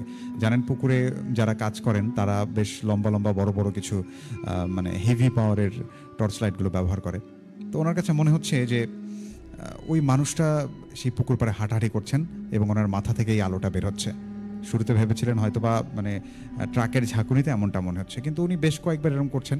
তো চাষ করতে করতে এবার উনি প্রথমবার দেখেছিলেন পুকুরের এই কর্নারে এবং মাঝামাঝি ছিল সেই জমিটি। উনি যখন চাষ করতে করতে সেই জমির কর্নারে যাচ্ছেন এবার, তো সেই পুকুরের ওই কর্নার থেকে সেই লোকটা হেঁটে হেঁটে তখন পুকুরের ওই মাঝামাঝি পুকুরের পাড়ের সেই মাঝামাঝি অবস্থানটায় এসছেন। তো এবার এনার কেন জানি একটু ভয় লাগা শুরু হয়েছে, অদ্ভুত লাগছিল যে আসলে এটা কিভাবে সম্ভব, মানে মাথার থেকে আলো বের হচ্ছে। উনি ট্রাক চালাচ্ছেন, আবার যখন ঘুরে ওই জায়গায় যান এবং সামনাসামনি এবার ওনার সাথে দেখা হয়ে যায়। তো উনি যখন সামনাসামনি হন উনি দেখতে পান যে আসলে আলো একটা ছিল না, ওই লোকটার দুইটা আলো ছিল মাথা থেকে, আর সেই আলোগুলো বের হচ্ছিল ওই লোকটার চোখ দুটো থেকে। তো এটা দেখে উনি সঙ্গে সঙ্গে ট্রাক থেকে লাফ দিয়ে নেমে পড়েন এবং ট্রাকটা তখনও উনি অফ করতে ভুলে যান এবং ট্রাকটা চলতে থাকে এবং সামনে গিয়ে একা একাই অনেকক্ষণ চলতে চলতে থেমে যায় এবং উনি তখনই সেখান থেকে নেমে দৌড়ে বাড়িতে চলে আসেন। এবং বাড়িতে আসার পরে ওনার পরিস্থিতি দেখে ওনার পরিবারের লোকজন ঘুম থেকে ওঠেন এবং ওঠানোর পর ওনাকে শান্ত করেন। তারপর ওনাকে জিজ্ঞেস করেন যে কি হয়েছে। তো তারপর উনি ওনার সাথে ঘটে যাওয়া সমস্ত ঘটনাগুলো বলেন এবং সেই রাতেই যেহেতু ওনার ট্রাক্টরটা ওনার জীবিকার মূল চাবিকাঠি, তাই পরিবারের কয়েকজন লোককে নিয়ে উনি আবার সেই জমিতে আসেন এবং জমিতে আসার পরে ঠিক ওই জায়গাটাতে 4-5 জন মিলে এসেছিলেন, ওনার ভাই, ওনার বাবা এবং ওনার আরও আশেপাশের কয়েকজন মিলে। এবং সেখানে আসার পরে উনি দেখতে পান যে উনি যেখান থেকে লাফ দিয়েছিলেন ট্রাক্টরটা যেখান থেকে উনি লাফ দিয়েছেন সেই পুকুর পাড়ের কাছাকাছি, সেখানেই ট্রাক্টরটা থেমে আছে এবং আশেপাশে কোনো মানুষ ছিল না। তারপর সবাই মিলে গিয়ে সেই পুকুর পাড়ে যে একটা ছোট ঘর ছিল যেখানে সেই কেয়ারটেকার বসবাস করতেন তাকে ঘুম থেকে রেখে তোলা হয়। বলা হয় যে তুমি ওকে ভয় দেখালে কেন? তারপর ওই লোকটা বলে যে এবং ওনাকে দেখে বোঝা যাচ্ছিল যে উনি গভীর ঘুমে ছিলেন এবং এনাদের ডাকেই ওনার আসলে ঘুমটা ভেঙেছে। তারপর বলে যে না, আমি তো আসলে ঘুম থেকে উঠিনি, আমি মাত্র টের পেলাম আপনাদের ডাকে, আর আজকে আমি সন্ধ্যাবেলাতেই মাছকে খাবার দিয়েছি এবং তারপর আমি তখনই চেক করেছি আশপাশে কেউ মাছ ধরছে কিনা এরকম। আমি আজকে সারা রাতে ঘুম থেকে উঠিনি। তো তারপর যাই হোক সত্যতা নিশ্চিত হয় এবং কিছুক্ষণ পর ফজরের নামাজের আজান হয়ে যায়। সবাই মিলে তখন ট্রাক্টরটাকে ভালোভাবে অফ করে এবং আবার ইঞ্জিন স্টার্ট দিয়ে বাসায় নিয়ে আসা হয় এবং ওই লোকটাকে বাসায় নিয়ে আসা হয়, ওনাকে রেস্ট করতে দেওয়া হয়। তারপর দিন সকালবেলা ওনার প্রচণ্ড জ্বর হয় এবং ফজর নামাজের পর সেই মসজিদের ইমাম সাহেবকে ডেকে নিয়ে আসা হয় এবং তাকে বলা হয় যে এই বিষয়টা, যে কেন কি ঘটলো এখানে। তারপর উনি মোটামুটি রুকাইয়া জানতেন, রুকাইয়া করে দিয়ে তারপর বলেন যে আমার এক ওস্তাদ আছে, আমি তার সাথে কথা বলে আপনাদেরকে জানাবো যে ওনার সাথে কি হয়েছিল। সেই ট্রাক্টর চালকের নাম, বাবার নাম, এই সব কিছু শুনে উনি যান সেই হুজুরের কাছে, বড় হুজুরের কাছে। তারপর উনি বলেন যে উনি যে সময়টাতে কাজ করেছেন, যে রাত্রেবেলা, আসলে ওই সময়টাতে শ্মশানে তার 2 দিন আগে একটা লাশ পোড়ানো হয়েছিল এবং সেখানে কিছু ওই যে লোকটাকে পোড়ানো হয়েছিল সেই লোকটার আসলে কালো জাদু রিলেটেড কিছু ইয়া ছিল, ওনার সিমটম ছিল, যার ফলে আসলে ওনার ওপর যে খারাপ আত্মা বা ওই যে হিন্দুদের আসলে যে বিষয়টাকে বলে প্রেতাত্মা যেটাকে বলে আর কি, যেটাকে চাপানো ছিল, ও আসলে ওই সময়টাতে মানে ওই লোকটা মারা যাওয়ার পরে কিছু বুঝতে পারছিল না, একটা নতুন শরীর খুঁজছিল, যার ফলে এবং ওই সময়টাতে ওই রাত্রেবেলা আশেপাশে কেউ না থাকায় উনি চেয়েছিলেন যে এই ট্রাক্টর চালক যিনি ওনাকে ভর করবেন এবং ওনার শরীরে ভর করবেন। আর মেইন বিষয়টা হচ্ছে এই ট্রাক্টর চালকের কাছে যদি কোনো আলো না থাকতো তখন দেখা যেত যে এনাকে একটা বড়সড় ক্ষতি করতে পারতো। কিন্তু আপনারা সকলেই জানেন যে ট্রাক্টরগুলোর মাথায় অর্থাৎ সামনে নিয়নের আলোর মতো ওই যে হলুদ রঙের যে বাল্বগুলো হয় আর কি, এগুলো লাগানো থাকে রাত্রেবেলা কাজ করার জন্য। সেই আলোটা ছিল জন্য সেদিন সে রাতে উনি বেঁচে গেছেন এবং ওই আলোটা যদি না থাকতো সেদিন ওই রাত্রেবেলা হয়তোবা এনাকেও ওই প্রেতাত্মাটা বশ করে ফেলতো। যাই হোক, তারপরে ওনাকে তাবিজ দেওয়া হয় এবং আরও কিছুদিন বলা হয় যে রাত্রেবেলা যেন উনি কোনোদিন কাজ না করেন এবং সন্ধ্যা অর্থাৎ মাগরিবের আজানের আগেই যেন উনি ঘরে ফিরে আসেন, ওনার ট্রাক্টর সহ উনি যেন ঘরে ফিরে আসেন। তো এই ছিল ঘটনা। এরপর থেকে উনি আর কোনোদিন রাত্রেবেলা জমি চাষ করেননি। তারপরে ওই সিজনটাতে উনি আর রাত্রেবেলা জমি চাষ করেনই, কিন্তু এখন ইদানিং উনি রাত্রেবেলাতেও কাজ করেন। আর তারপর থেকে উনি একা আর কখনো যান না, এবং ওনার সাথে যে ওনার যে হেল্পারটা যে থাকে, মানে ওনার সহযোগী যিনি, তাকে সঙ্গে নিয়েই তিনি যান। যত রাতই হোক, যত সমস্যাই হোক, কখনো তিনি একা রাত্রেবেলা জমি চাষ করতে যান না। তো এই ছিল একটা ঘটনা। আপনাদের কার কাছে কেমন লেগেছে আমাদেরকে জানাবেন। আমি এই মুহূর্তে আপনাদের কমেন্টগুলোতে যেতে চাই, দেখতে চাই কারা কারা আছেন আমাদের সাথে। কিন্তু আসলে আমার সামনে যে এই ল্যাপটপখানা বেশ সমস্যায় ফেলে দিচ্ছে আমাদেরকে, এই জন্য আমি বাধ্য হচ্ছি ফোন থেকে কমেন্টগুলো পড়ার। দেখতে চাই কারা কারা আছেন আমাদের সাথে এবং কে কী লিখেছেন। আমরা অল্প কিছুক্ষণের মধ্যে আবারও আমাদের অতিথির কাছে আসব, এবং আপনাদেরকে বলে রাখা ভালো যে আজকে আমরা শাহাদুলকে মিস করছি। গত এপিসোডেও শাহাদুলকে পাইনি, এবং আজকের এপিসোডেও আমরা শাহাদুলকে পাচ্ছি না, সে প্রচণ্ড ব্যস্ত। উই হোপ যে খুব শীঘ্রই শাহাদুলকে আমরা স্টুডিওতে পাবো। এম এহসানুল আনাস প্রধান ছিলেন, সালাম জানিয়েছিলেন।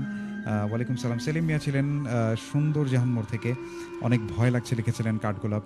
মনোহরপুর ছাতেনতলা থেকে শুনছি, আমার নাম বেলাল এবং ওনার বন্ধু নিলয়।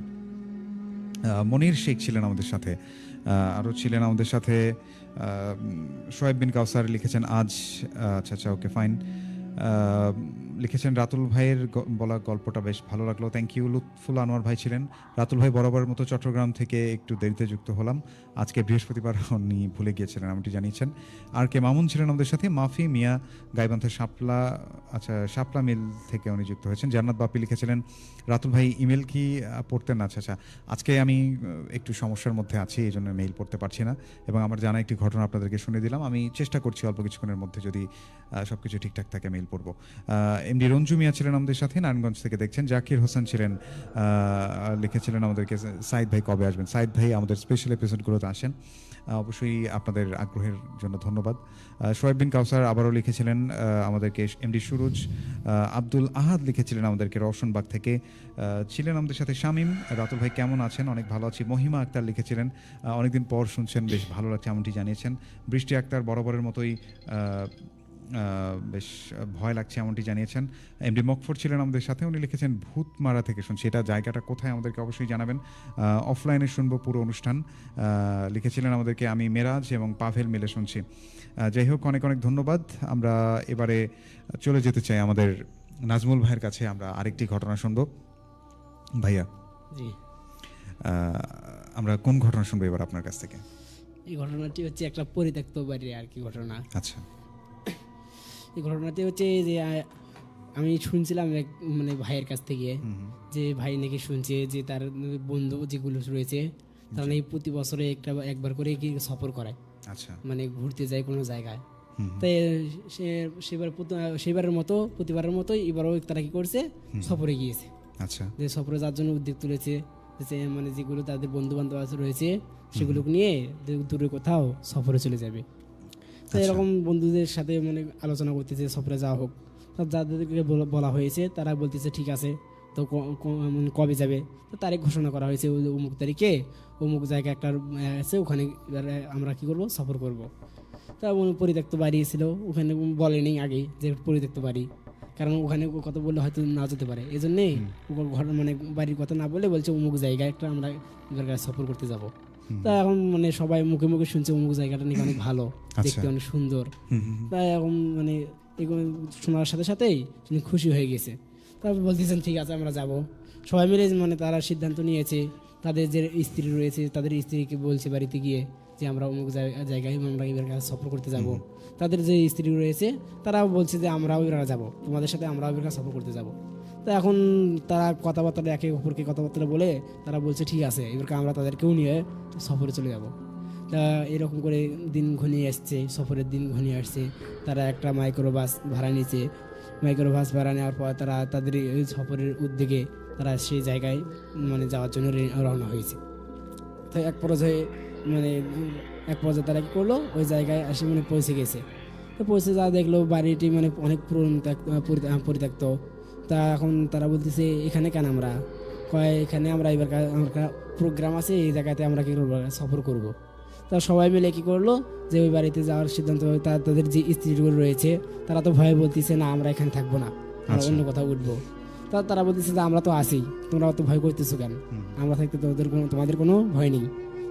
এদের সাহস দিয়ে মনে করে তাদেরকে নিয়ে চলে গেল ওই বাসার ভিতরে। তার বাসার ভিতরে নিয়ে যাওয়ার পর বাসাগুলো পরিষ্কার করা হলো, যে তাদের সফরগুলো মনে করেন 3 থেকে 1 সপ্তাহ সফর তাদের করে। এই জন্য 1 সপ্তাহ মনে করে সফরে নেওয়া করে চিন্তা ভাবনা করে তারা চলে গেছে।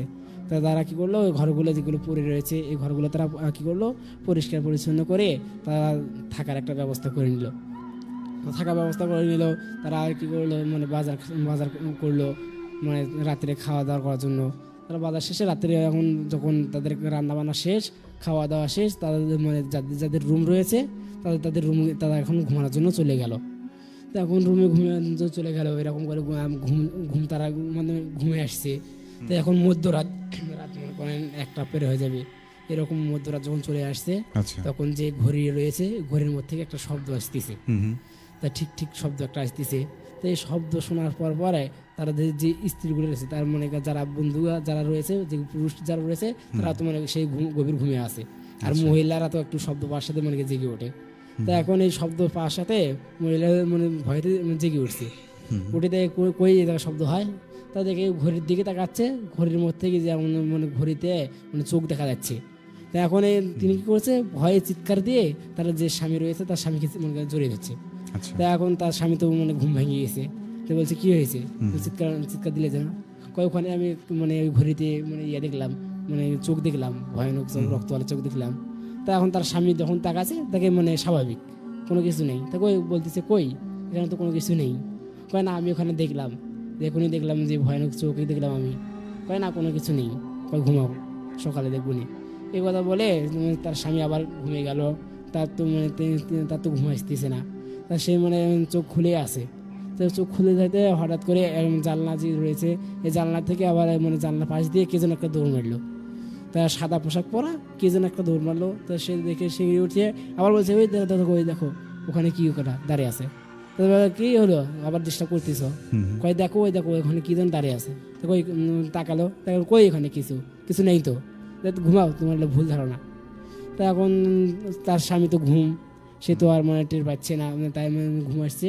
তাই স্ত্রী তো খালি দেখতেছে আর ভয়ে মানে গা শির উঠতেছে, তাই কিন্তু খালি ভয়ে আছে।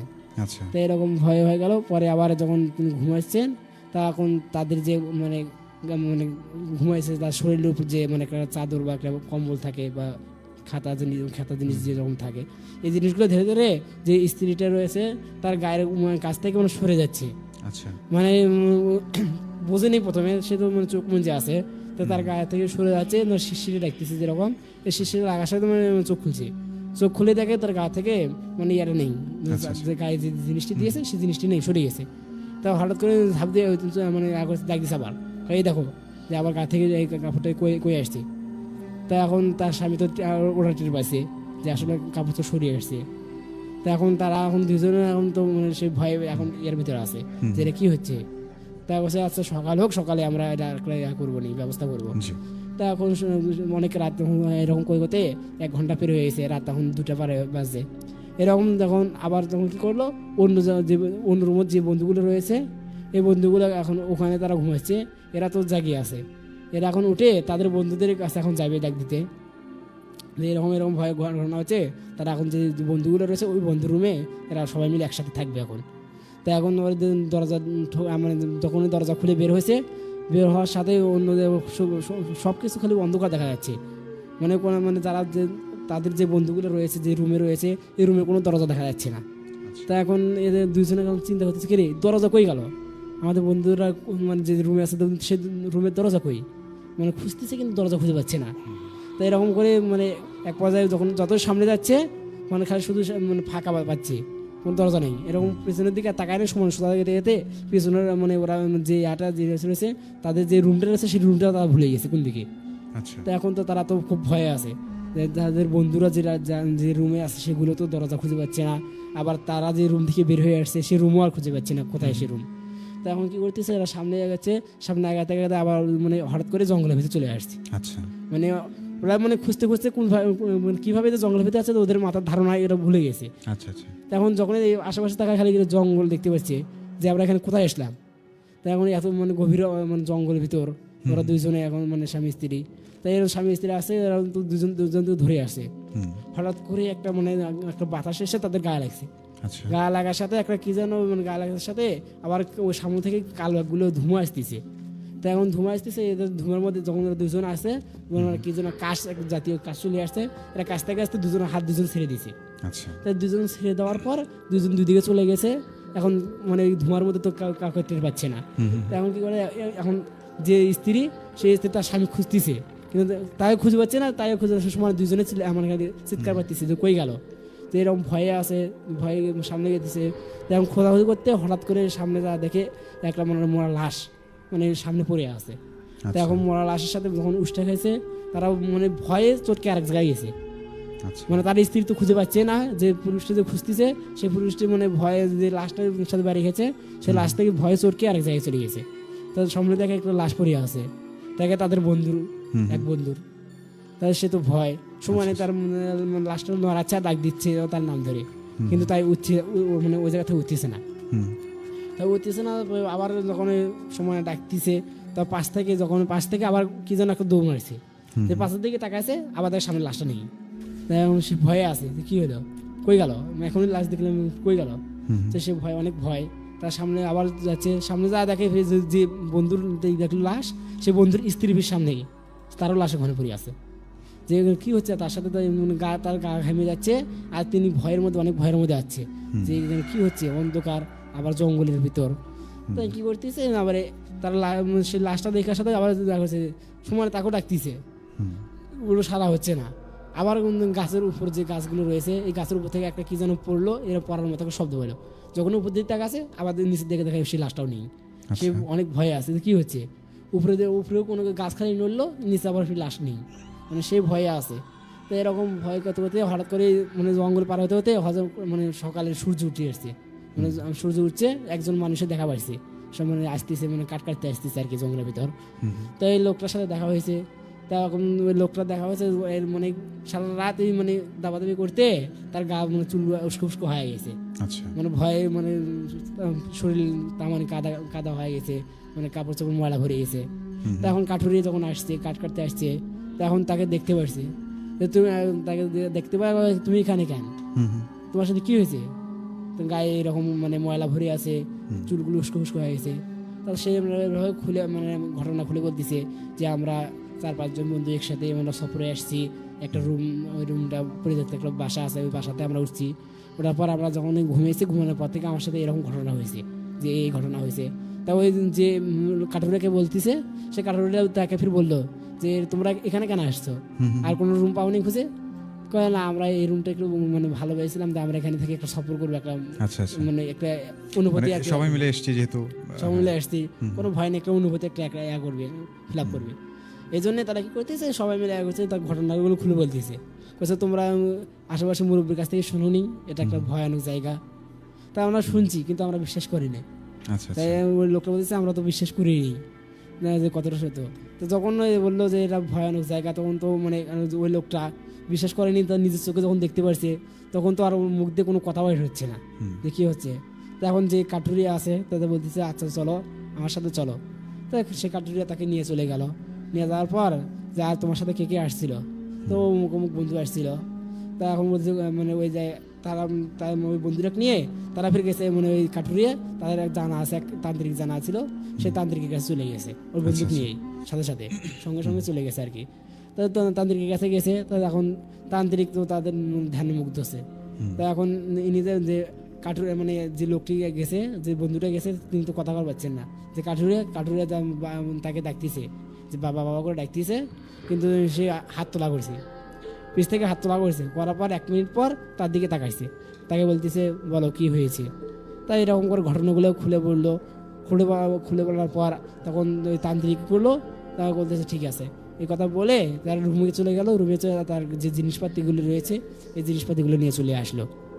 তাই নিয়ে চলে আসে, এখন ওই যে বন্ধুটা রয়েছে ওই বন্ধু সহ ওই মানে কাঠুরে সহ ওই 3 জন মিলে আবার ওই বাসাটা, যে পরিত্যক্ত বাসা রয়েছে ওই বাসার ভেতর চলে গেল।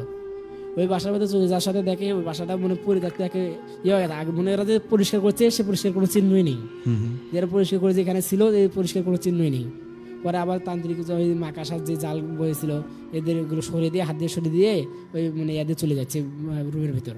আচ্ছা রুমের ভেতর চলে যাচ্ছে, দেখে পাতা পুঁতে সব কিছু পরে মানে পুরোনো একটা যে রুম যেরকম থাকে ওই রকম অবস্থা হয়ে আছে। তো এখন তান্ত্রিক গেছে, তো তোমরা কোন রুমে ছিলে? তো এখন সিঁড়ি দিয়ে উঠলো, যেমন 3তলা যে রুমটা ছিল 3তলাতে ছিল ওরা। তো 3তলাতে যখন উঠলো, সিঁড়ি দিয়ে উঠলো, উঠে তো 3তলাতে চলে গেছে। তো 3তলা বলতেছে যে এই যে রুমগুলো রয়েছে এগুলো তো অমুক অমুক অমুক অমুক বন্ধু ছিল, আমি ছিলাম এই রুমটা। তো যে ওই ব্যক্তি যে রুম ছিল ওই রুম তাকে নিয়ে যাওয়া, তান্ত্রিক নিয়ে যাওয়া হলো। তান্ত্রিক নিয়ে যায়, তান্ত্রিকে তাদের জিনিসপাতিগুলো যে রয়েছে এগুলো বের করে তাদের মন্ত্র পড়া শুরু করলো। মন্ত্র পড়তেই যে তাদের মানে যে আগস্ট জানলা যে দরজা রয়েছে দরজার অটোমেটিক বন্ধ হয়ে গেল। তান্ত্রিক ভিতরে মানে ধ্যান করতেছে, মন্ত্র পড়তেছে। তা মন্ত্র পড়তে পড়তে হঠাৎ করে যে সামনে যে আগুনগুলো রয়েছে এই আগুনগুলো মানে নিবু অবস্থা হয়ে গেছে, মানে বাতাসে খালি নিবু অবস্থা হচ্ছে।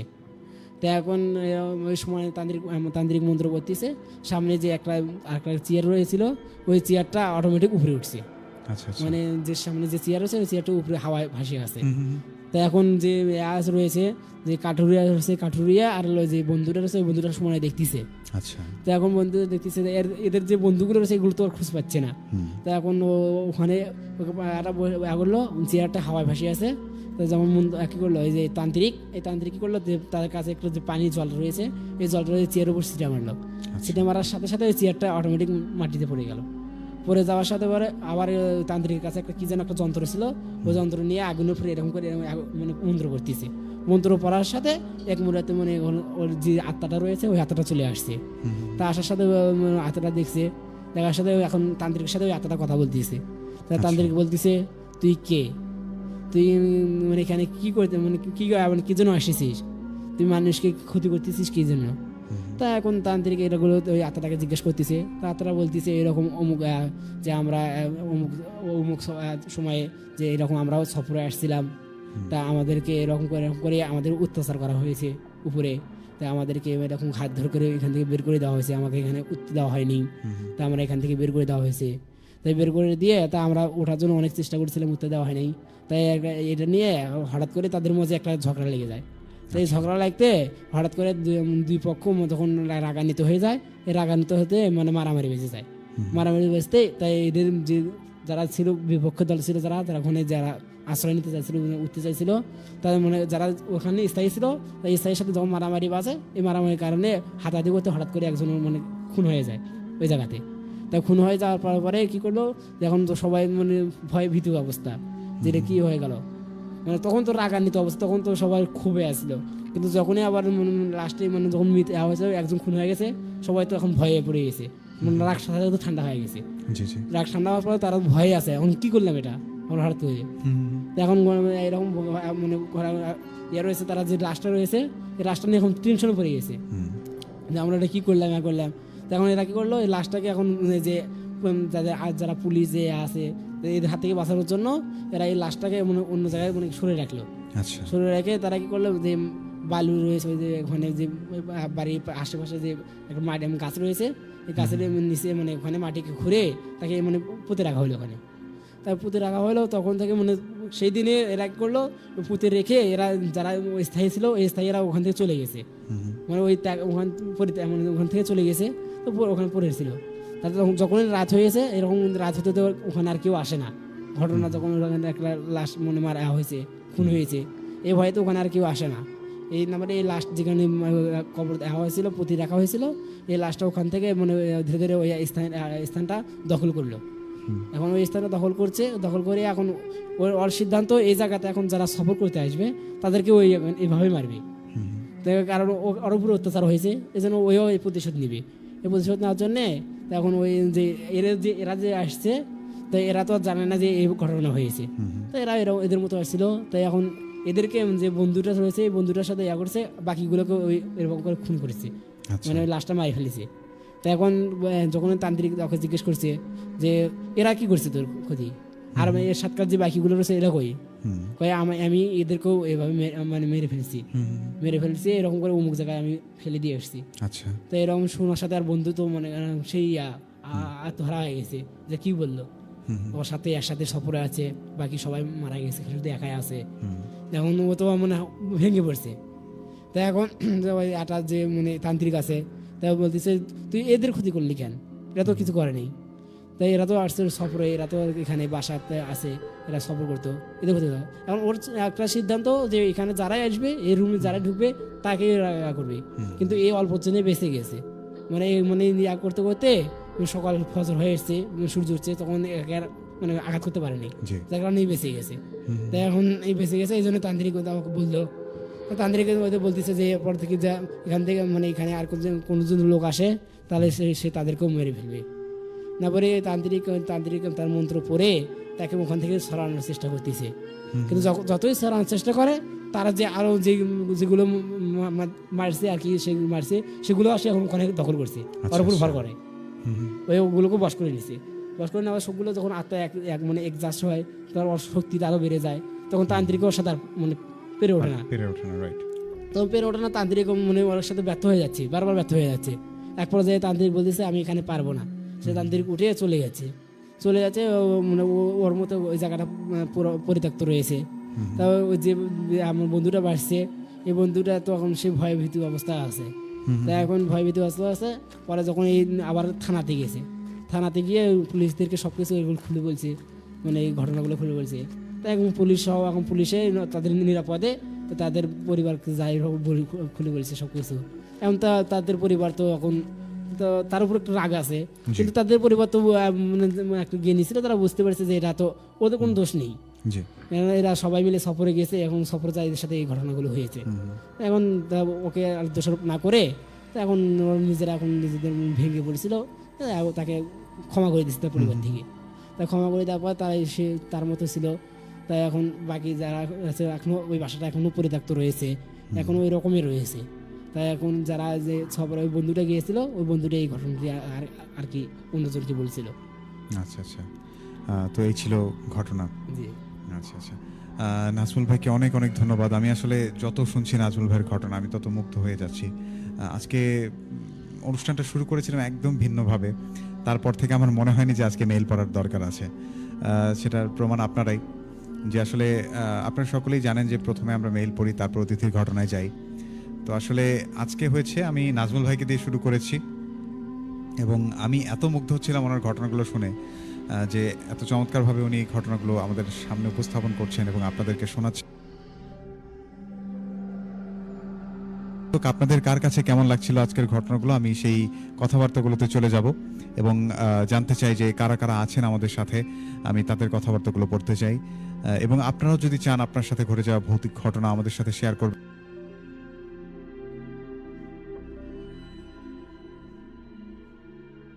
চাইলে আমাদের 3484465।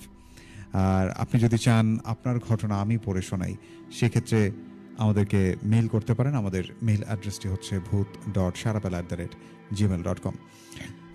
তো আমি দেখতে পাচ্ছি এমডি জিহান ছিলেন আমাদের সাথে, উনি ইসলামপুর থেকে যুক্ত হয়েছেন। শোয়েব বিন কাউসার লিখেছেন গল্পটা শুনে খুব ভয় পাচ্ছি। এসকেসিনের পাশ থেকে শুনছেন MD Rifat Ahmed Rifat, thank you. Tanvir Pradhan লিখেছিলেন আসসালামু আলাইকুম ভাই, কেমন আছেন? অনেক ভালো আছি। তানভীর লিখেছিলেন আমাদেরকে মনোহরপুর থেকে শুনছিলেন আমাদেরকে বিলাল এবং নিলয়। আরও ছিলেন আমাদের সাথে শোয়েব বিন কাউসার, উনি আবারও লিখেছিলেন যে তৃতীয় ঘটনাটাও বেশ ভয়ানক। সীমান্ত ইসলাম লিখেছিলেন ইউনুস, উনি গড় দেখি চৌরাস্তা থেকে আমাদেরকে শুনছেন। তো দেখতে পাচ্ছি আরও আমাদের সাথে আছেন জান্নাত বাপ্পি, শুভ রাত্রি জানিয়েছেন। মুক্ত আকন্দ ছিলেন আমাদের সাথে, নানুবাড়ি থেকে যুক্ত হয়েছেন আমাদের সাথে। এরপর দেখতে পাচ্ছি আমাদেরকে লিখেছিলেন সেলিম মিয়া, হাই ভাইয়া কেমন আছেন? শুনছি সুন্দরজাহান মোড় থেকে। এহসানুল আনাস প্রধান ছিলেন আমাদের সাথে, উনি লিখেছিলেন ভাই কেমন আছেন? সাথে আছি, থ্যাংক ইউ সো মাচ আমাদের সাথে থাকার জন্য। শোয়েব বিন কাউসার উনি আবারও লিখেছিলেন আর কে মামুন হাসান, উনি শাপলা মিল থেকে আমাদের সাথে যুক্ত হয়েছেন।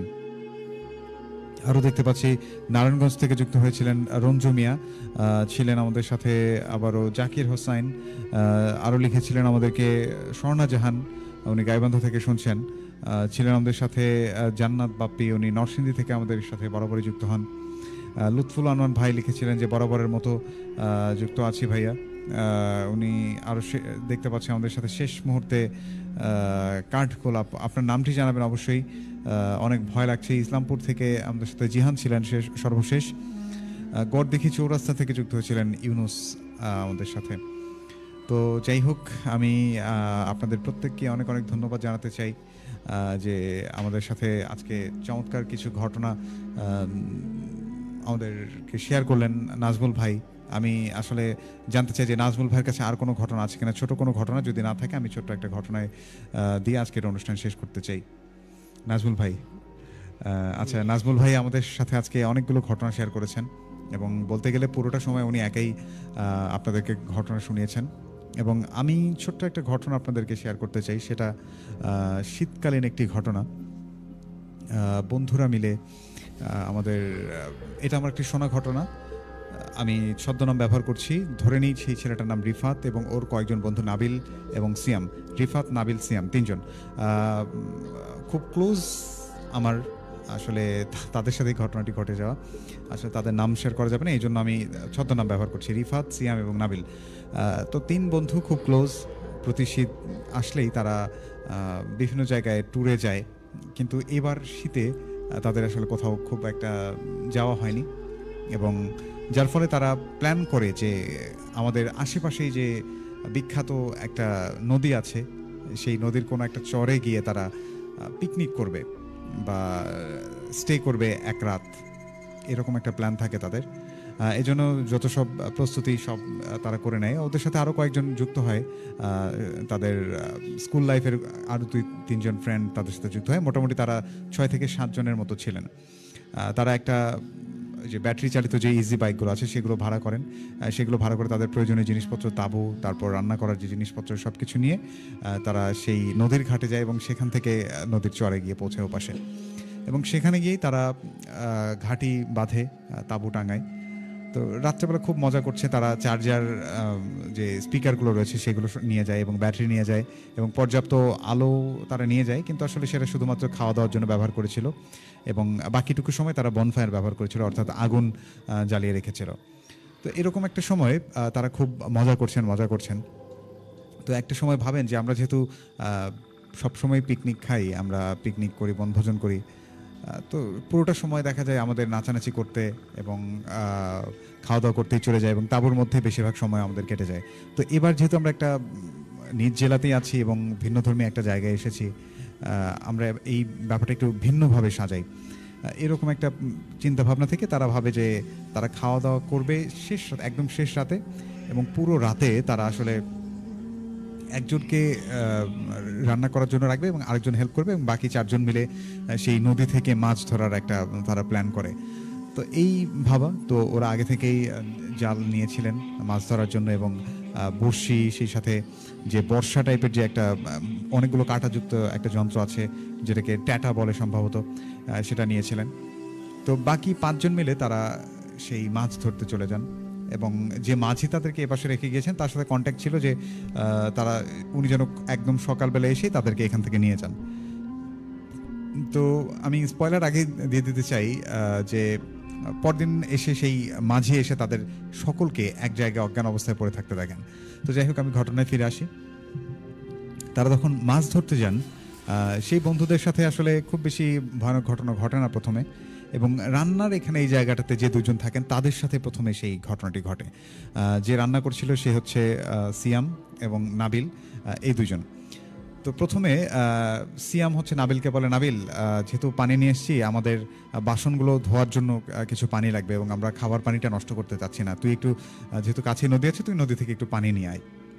তো যাই হোক, ছোট্ট একটা বোতল এবং একটা ছোট বালতি নিয়ে এসে নদীতে পানি আনতে যায় নাবিল, এবং সিয়াম সেই আগুন জ্বালানোর চেষ্টা করে।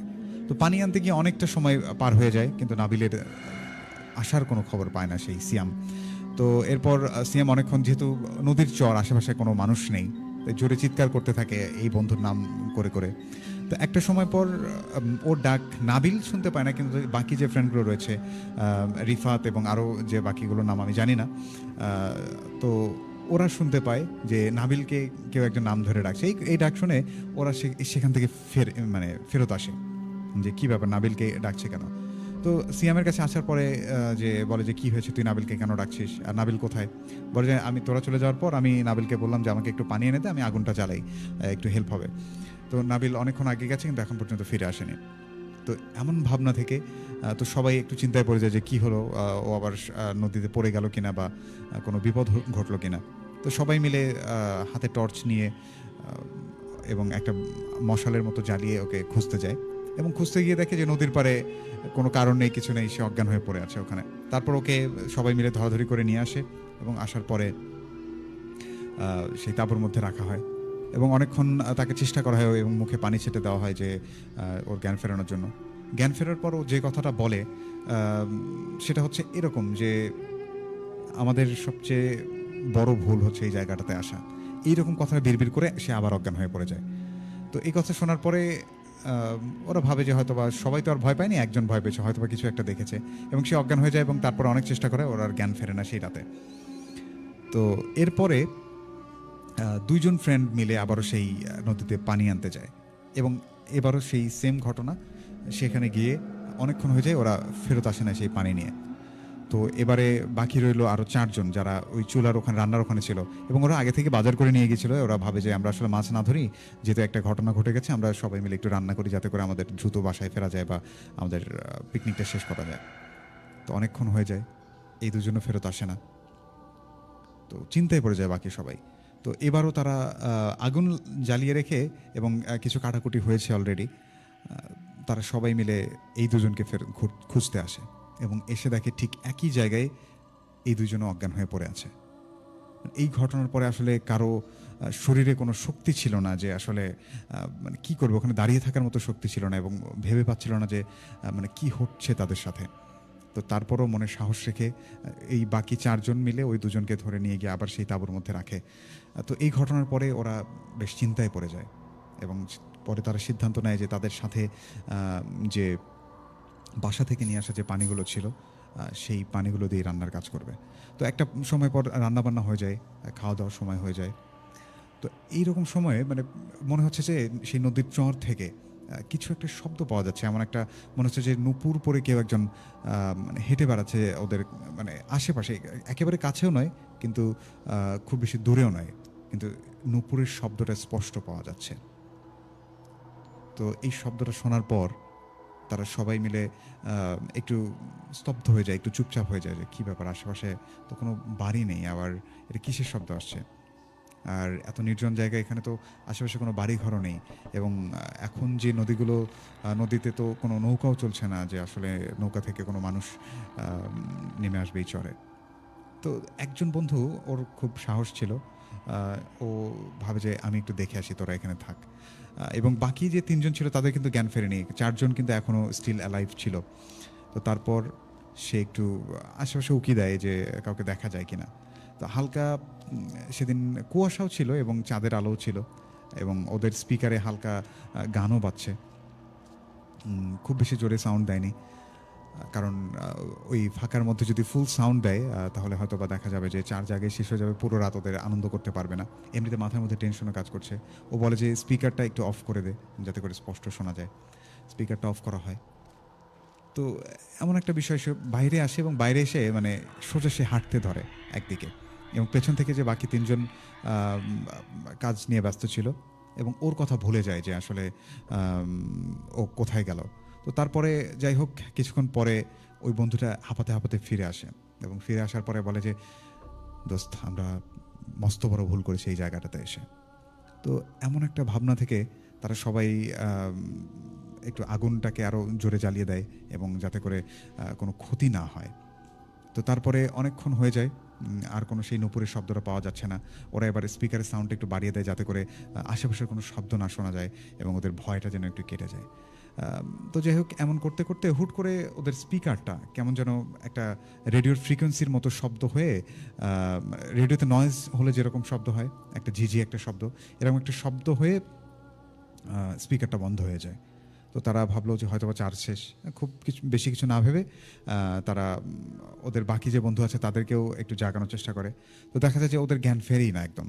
তো একটা সময় পরে ওরা ভাবে যে যেহেতু ওরা সিরিয়াসলি অসুস্থ হয়ে গেছে এবং অজ্ঞান হয়ে গেছে, তাই তারা সিদ্ধান্ত নেয় যে আমরা আসলে খাওয়া দাওয়া শেষ করি, করার পর ওদের জন্য খাবার আমরা আলাদা করে রেখে দেবো এবং আর কিছুক্ষণ গেলেই তো সকাল হয়ে যাবে এবং সকালবেলা ওদেরকে হসপিটালে নিয়ে যাবো, এমন সিদ্ধান্ত হয়।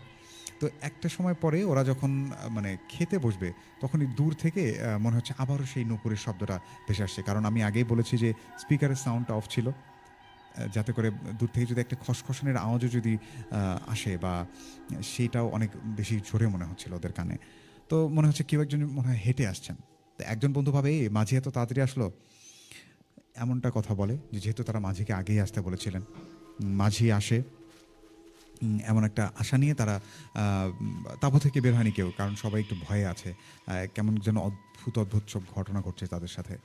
তো একটা সময় পরে তারা দূর থেকে দেখতে পায় যে তাঁবুর এক সাইডে ফাঁকা রাখা ছিল, ওই সাইডটা বন্ধ করা হয়নি। তারা দেখতে পায় যে একটা নারী অবয়বের মতো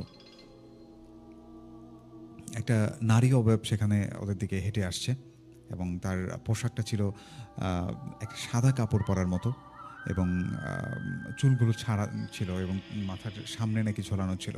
এই দৃশ্যটা দেখা যাচ্ছে আকাশে খুব বেশি আলো নেই এবং ওদের কাছেও খুব বেশি আলো নেই যাতে করে স্পষ্ট দেখা যায়, কিন্তু এই অন্ধকার আবছা কুয়াশা এবং শীতের কুয়াশার মধ্যে যে একটা ঠান্ডা বাতাস, তার মধ্যে মানে কেমন যেন একটা অদ্ভুত পরিবেশ সৃষ্টি করেছে ওখানে। তাদের সম্পূর্ণ ফোকাস চলে গেছে, মনে হয় যে পৃথিবীর সমস্ত আলো ওই যে নারী অবয়বটা রয়েছে তার উপর গিয়ে পড়েছে। তো এই বিষয়টা দেখার পরে তারা আসলে প্রচণ্ড মানে ভয় পেয়ে যায় যে আসলে কি হচ্ছে তাদের সাথে। এবং সেই নারী অবয়বটা যখনই তাদের কাছাকাছি আসে, খুব একটা বিশ্রী একটা আষ্টে গন্ধ তাদের নাকে ভাসে এবং তারা সেই নারী অবয়বটার কাছে আসার পরে তারা একজন বন্ধু, ওই যে বন্ধুটা বলেছিল যে ওর অনেক সাহস, সে বলে যে চিৎকার করে জিজ্ঞেস করতে থাকে যে কি আপনি, আপনার বাসা কোথায়, আর এত রাতে কি করছেন এখানে, আর এখানে তো কোনো নদীতে তো কোনো নৌকাও চলছে না, আপনি আসলেন কিভাবে এখানে, বিভিন্ন জেরা করতে থাকে তাকে, কিন্তু মানে কোনো প্রকার উত্তর তার কাছ থেকে আসে না। তো এরকম একটা সময় পরে সেই নারী অবয়বটা একদম ওদের সামনে আসে এবং আসার পরে ধীরে ধীরে ওর মাথার চুলগুলো নাকি সাপের মতো পেঁচিয়ে পেঁচিয়ে কেমন জানি একটা অনেকগুলো সাপের মতো মানে কিলবিল করছিল আর কি। এরকম করতে করতে একটা সময় ওদের একেবারে যখন কাছে চলে আসে তখন আর কেউ সহ্য করতে পারে না এবং সর্বশেষ ভাষ্যমতে তার চেহারাটা নাকি একটা মানে বিশ্রী একটা পচা মানে মাংস যখন গলে গলে পড়ে এরকম একটা অদ্ভুত একটা প্রাণীর মতো হয়ে যায়, যার আসলে বেশ লোমশ ছিল সম্পূর্ণ শরীরটা এবং চুলগুলো তো আগেই বলেছিলাম সাপের মতো নড়াচড়া করছিল এবং পুরো মুখটাতে মাংসগুলো পচে পচে যাচ্ছে এবং হাতে পায়ে কেমন যেন একটা যেমন গরিলা যেরকম হয় সেরকম নাকি কালো বেশ লম্বা লম্বা কিছু লোম দেখা যাচ্ছিল। তো এই দৃশ্য দেখে কেউ আর সেখানে সহ্য করতে পারে না এবং সেখানে অজ্ঞান হয়ে পড়ে যায়। তারপর দিন আসলে তাদের কারোরই জ্ঞান ফেরেনি। সেই যে মাঝিকে আসতে বলেছিলেন সকালবেলায়, অনেক তাড়াতাড়ি আসতে বলেছিলেন যাতে করে তারা দ্রুত ফিরতে পারে বাসায়, সেই মাঝি আসার পরে কারো কোনো সারা শব্দ দেখতে পায় না। উনি ভেবেছিলেন হয়তোবা সবাই রাত্রেবেলা মজা করে ঘুমিয়ে পড়েছে। তো মাঝি যখন আসে এবং আসার পর দেখে যে সবাই মানে এলোমেলো, কেউ যদি ঘুমায় অবশ্যই পরিপাটি হয়ে ঘুমাবে, আর সবাই যে যেখানে বসেছিল ওদের সামনে খাবারগুলো রেডি করা ছিল, ঢাকনাও দেয়া নেই, কেমন যেন এলোমেলো হয়ে সব কিছু পড়ে আছে। উনি একটু ভাবলেন যে কী ব্যাপার, এরা কি কোনো নেশা বা এরকম খারাপ কিছু করেছে কিনা। তারপর একজনকে উনি ডেকে তোলার চেষ্টা করেন, দেখেন যে কেউ জেগে উঠছে না। তারপরে উনি বেশ ভয় পেয়ে যান এবং মাঝি সেই নৌকা নিয়ে ফেরত যান এবং গিয়ে আরও কয়েকজনকে সঙ্গে নিয়ে আসেন এবং আসার পরে তাদের সবাইকে নদীর এপারে নিয়ে আসা হয় এবং স্থানীয় যে হসপিটাল আছে সেখানে দ্রুত অ্যাডমিট করা হয়। তারপরে সেই হসপিটালে আসার পরে তাদেরকে স্যালাইন দেওয়া হয় এবং আরও কিছু ট্রিটমেন্ট করার পরে তাদের জ্ঞান ফেরে এবং একজনের কাছ থেকে সমস্ত ঘটনা শোনা হয় যে এই ঘটনা ঘটেছে তাদের সাথে।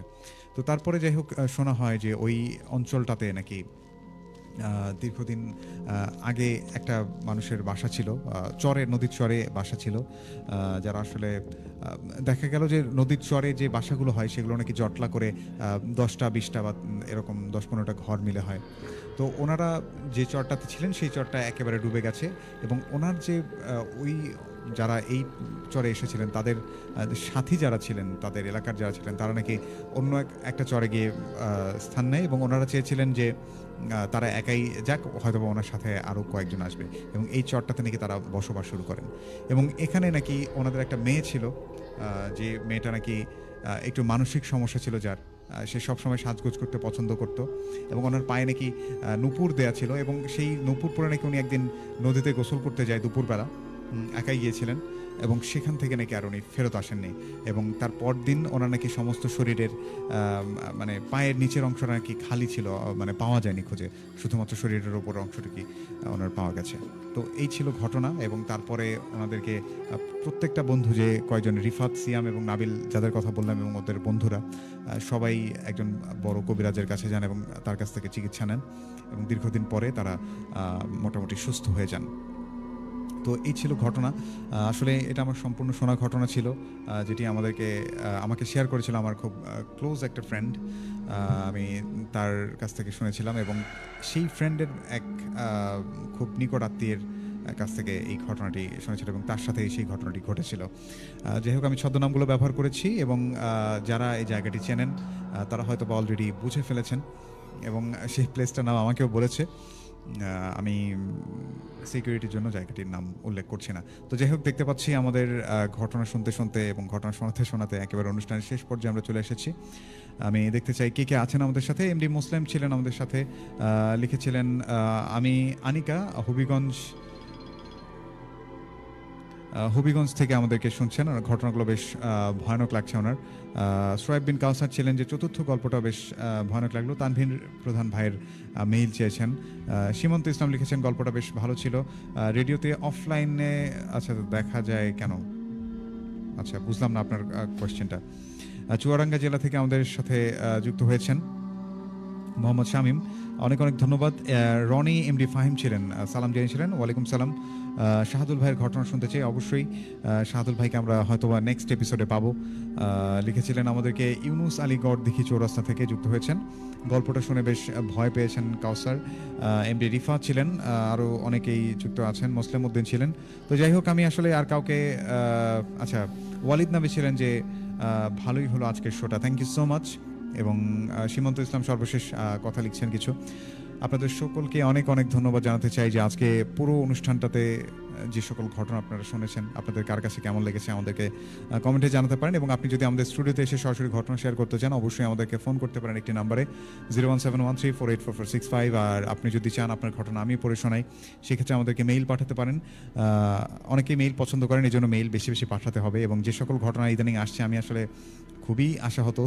বেশিরভাগ ঘটনাই এআই জেনারেটেড হয়ে থাকে।